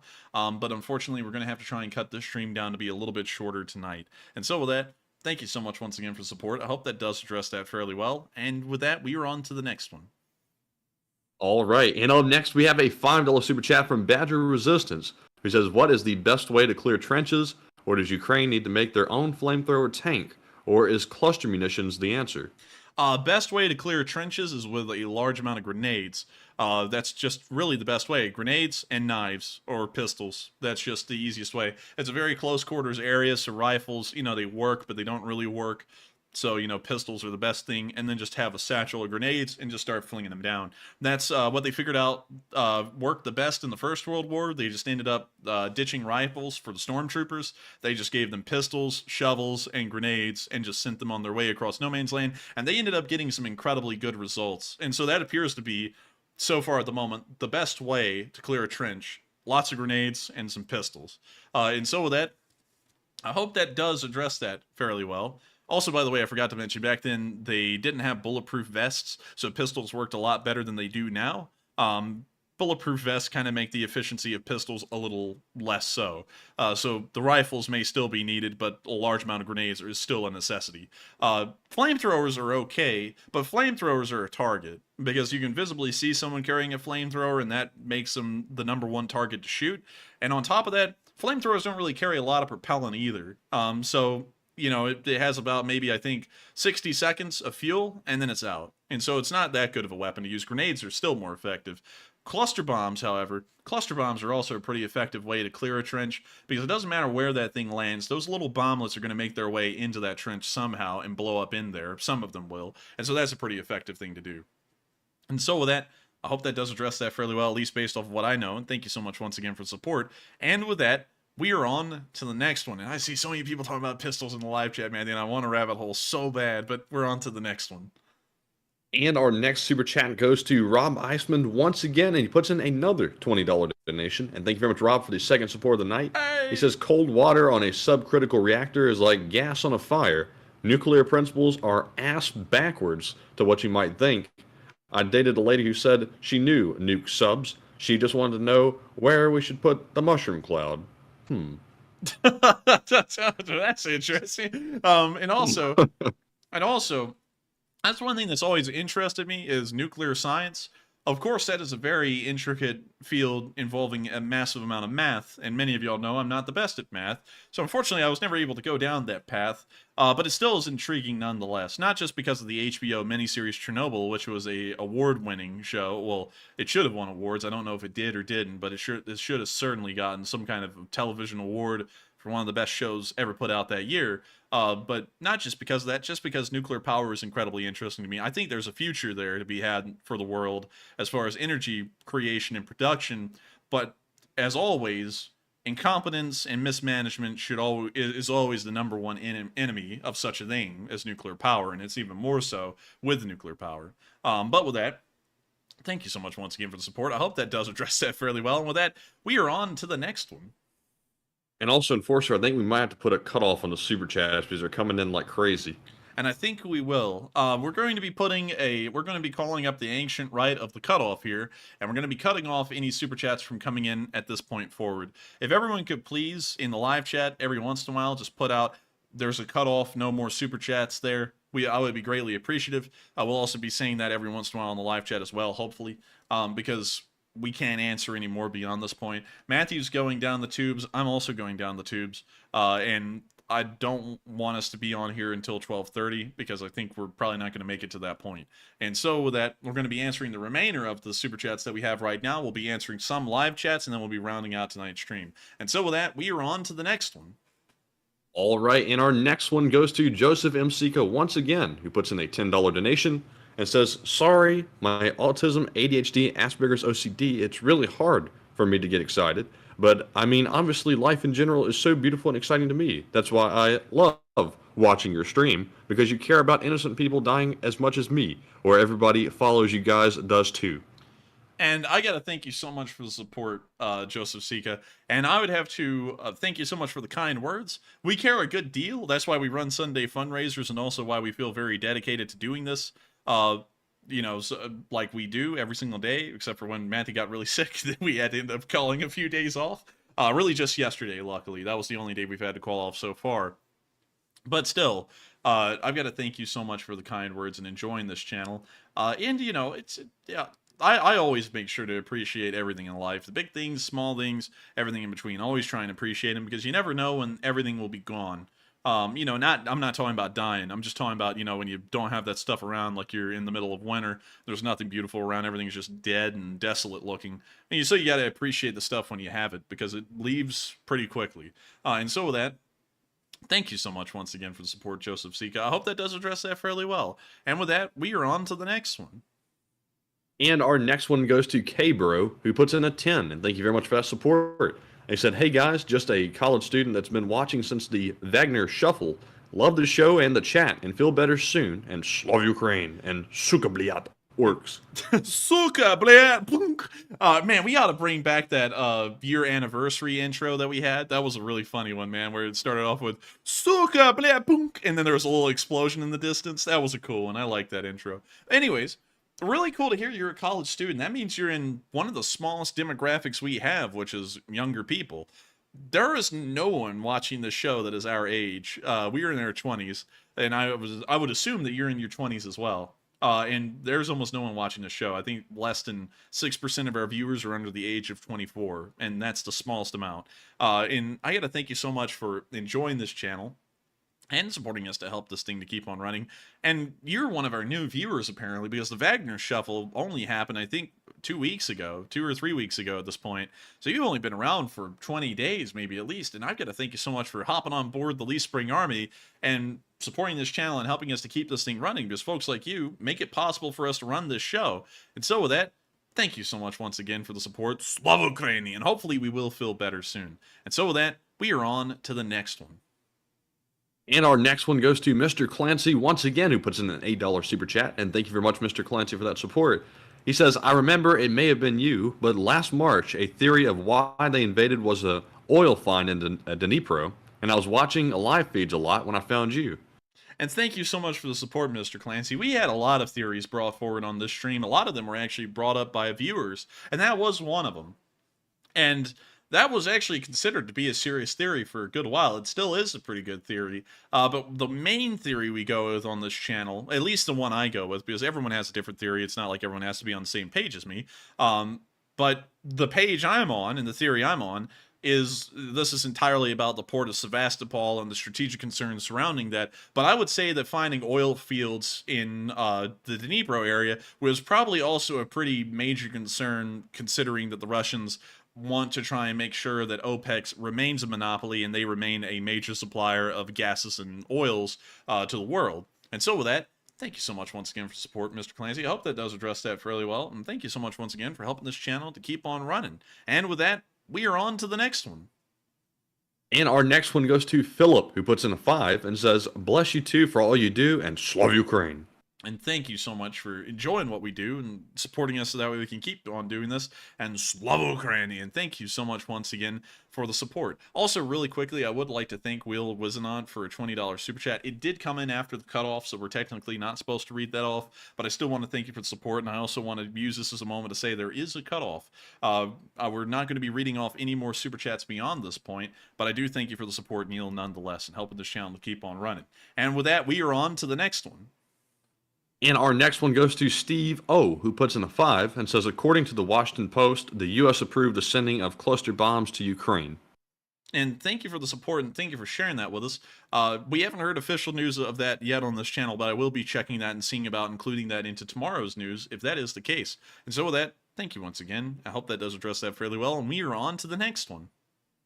And the next one goes to Epic Trains Canada, who puts in a 5 and says, I just joined the stream, and I'm glad you're both back and in good health, somewhat. And Igor and Slav Ukraine. And Igor! And still, thank you so much once again for the support and helping this channel to keep on running, because folks like you make it possible. And so with that, hope that does address that fairly well, and we are on to the next one. And our next one goes to Craig Platel, who puts in a 5 as well, and says, I would think if you analyzed total rounds on target and rounds on target per round fired, the Ukrainians would have parity in artillery. Oh, probably so. And I would say, honestly, they're probably a little bit better off than the Russians there. But I would agree with you there for sure. They're at least on parity with the Russians, which means they're on level footing. Or they're better off than the Russians in that regard. And so with that, thank you so much once again, and we are on to the next one. And our next one goes to Russ Rizzo, who puts in a 5 and says, did you go to see your doctor? My doctor is screwed up. Oh, this is a Rodney skit right here. Let me send this to you real quick so you can do it. Oh, man. Let me go and get it. All right, There. So let's see here. We got it. Oh, man, I'm telling you. Did you go to see your doctor? My doctor is screwed up. Oh, man, I'm telling you. One time I saw him, gave me sleeping pills. He told me to take them whenever I wake up. Oh, man, I'm telling you. It's not working because I'm sick and my voice isn't really getting down low enough. Oh, man, I'm telling you. But still, thank you for the support. I hope that was my best attempt. There were some voice cracks in there and it didn't sound right. But thank you so much once again for the support. I hope that does address that fairly well. And with that, we are on to the next one. And our next one goes to Underscore, who puts in a 5 and says, "Happy birthday to Nafo Jin." Hey, and happy birthday to Nafo Jin. Is that a Nafo member? Yeah, that's a viewer. Nafo, wait a minute, how's that spelled? Is that spelled Nafo Jin G-E-N or Nafo Jin like G-I-N? How's that spelled? JYN. Okay. I'm sorry. For some reason that didn't equate in my head. I was like, we have a NAFO general in here? I was about to be like, who the hell is that? But anyways, happy birthday to NAFO Jin. I'm so sorry. And thank you once again for helping this channel to keep on running. And so with that, and also it's great to know that there's loads of NAFO members that watch this channel. And so with that, thank you so much once again. I hope that does address that fairly well. And with that, we are on to the next one. And up next, we have a $5 super chat from Mr. Lunchtime, who says, "For the NIGHT Fund, and stay safe, my friends." I'm about to say stay thirsty, my friends. Stay thirsty, my friends. What the hell is this? A sterile Artois commercial? I got that so wrong. That's not how you say that. Yeah, that's not how you say that. But still, thank you so much for the NIGHT Fund, and I will make sure to be sleeping good. And so with that, thank you so much once again for support. I hope that does address that fairly well. And with that, we are on to the next one. All right, and up next, shout out to Dupper Bob, who puts in a 2. No yawning on stream. That is against the rule. Penalty.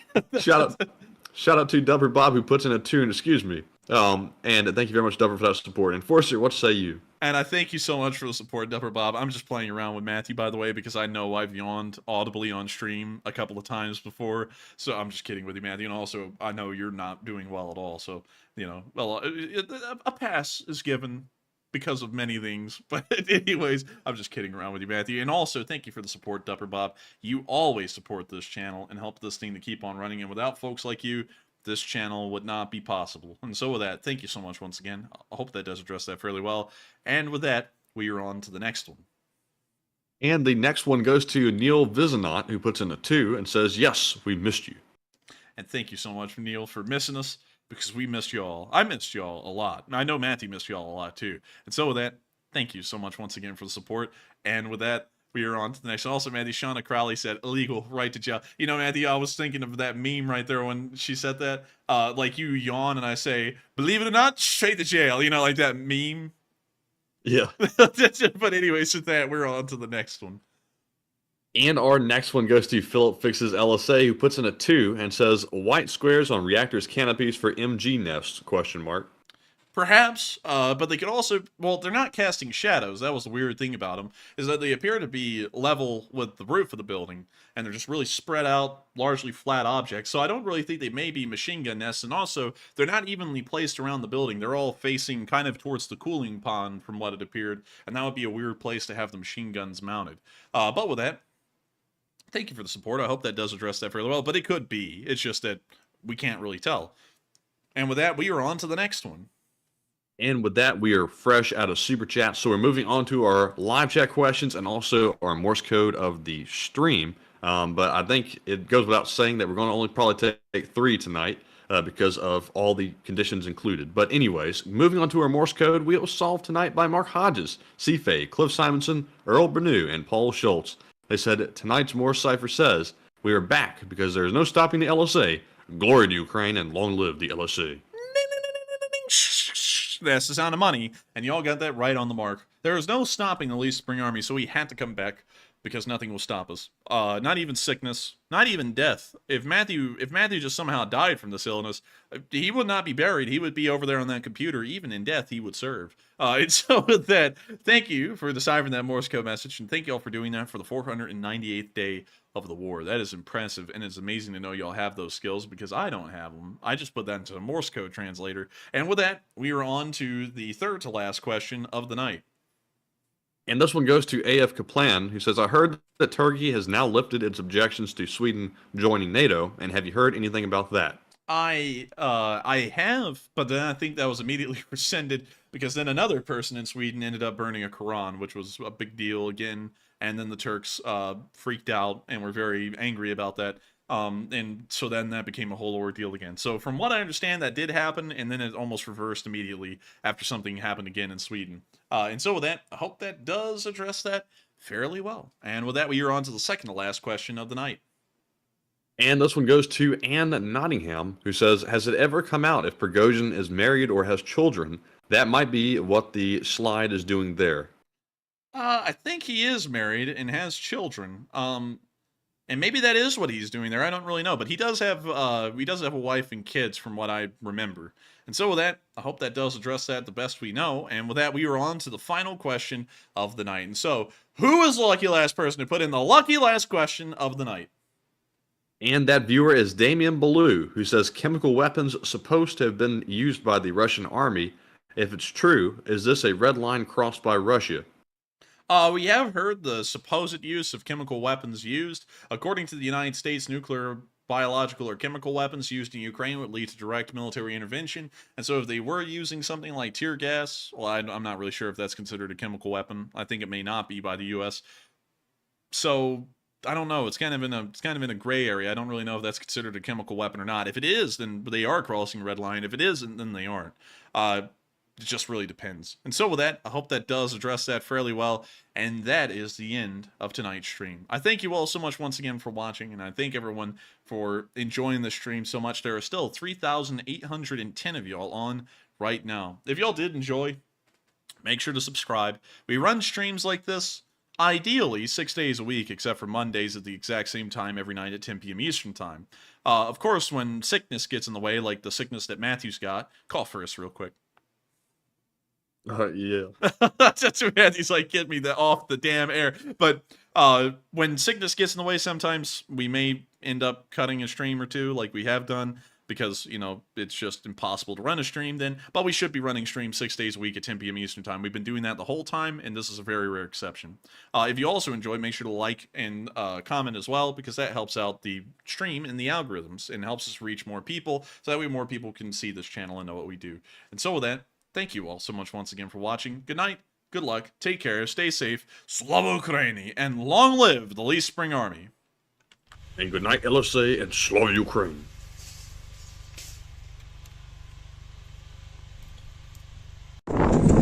Yes. The Lee Spring Army sends its regards.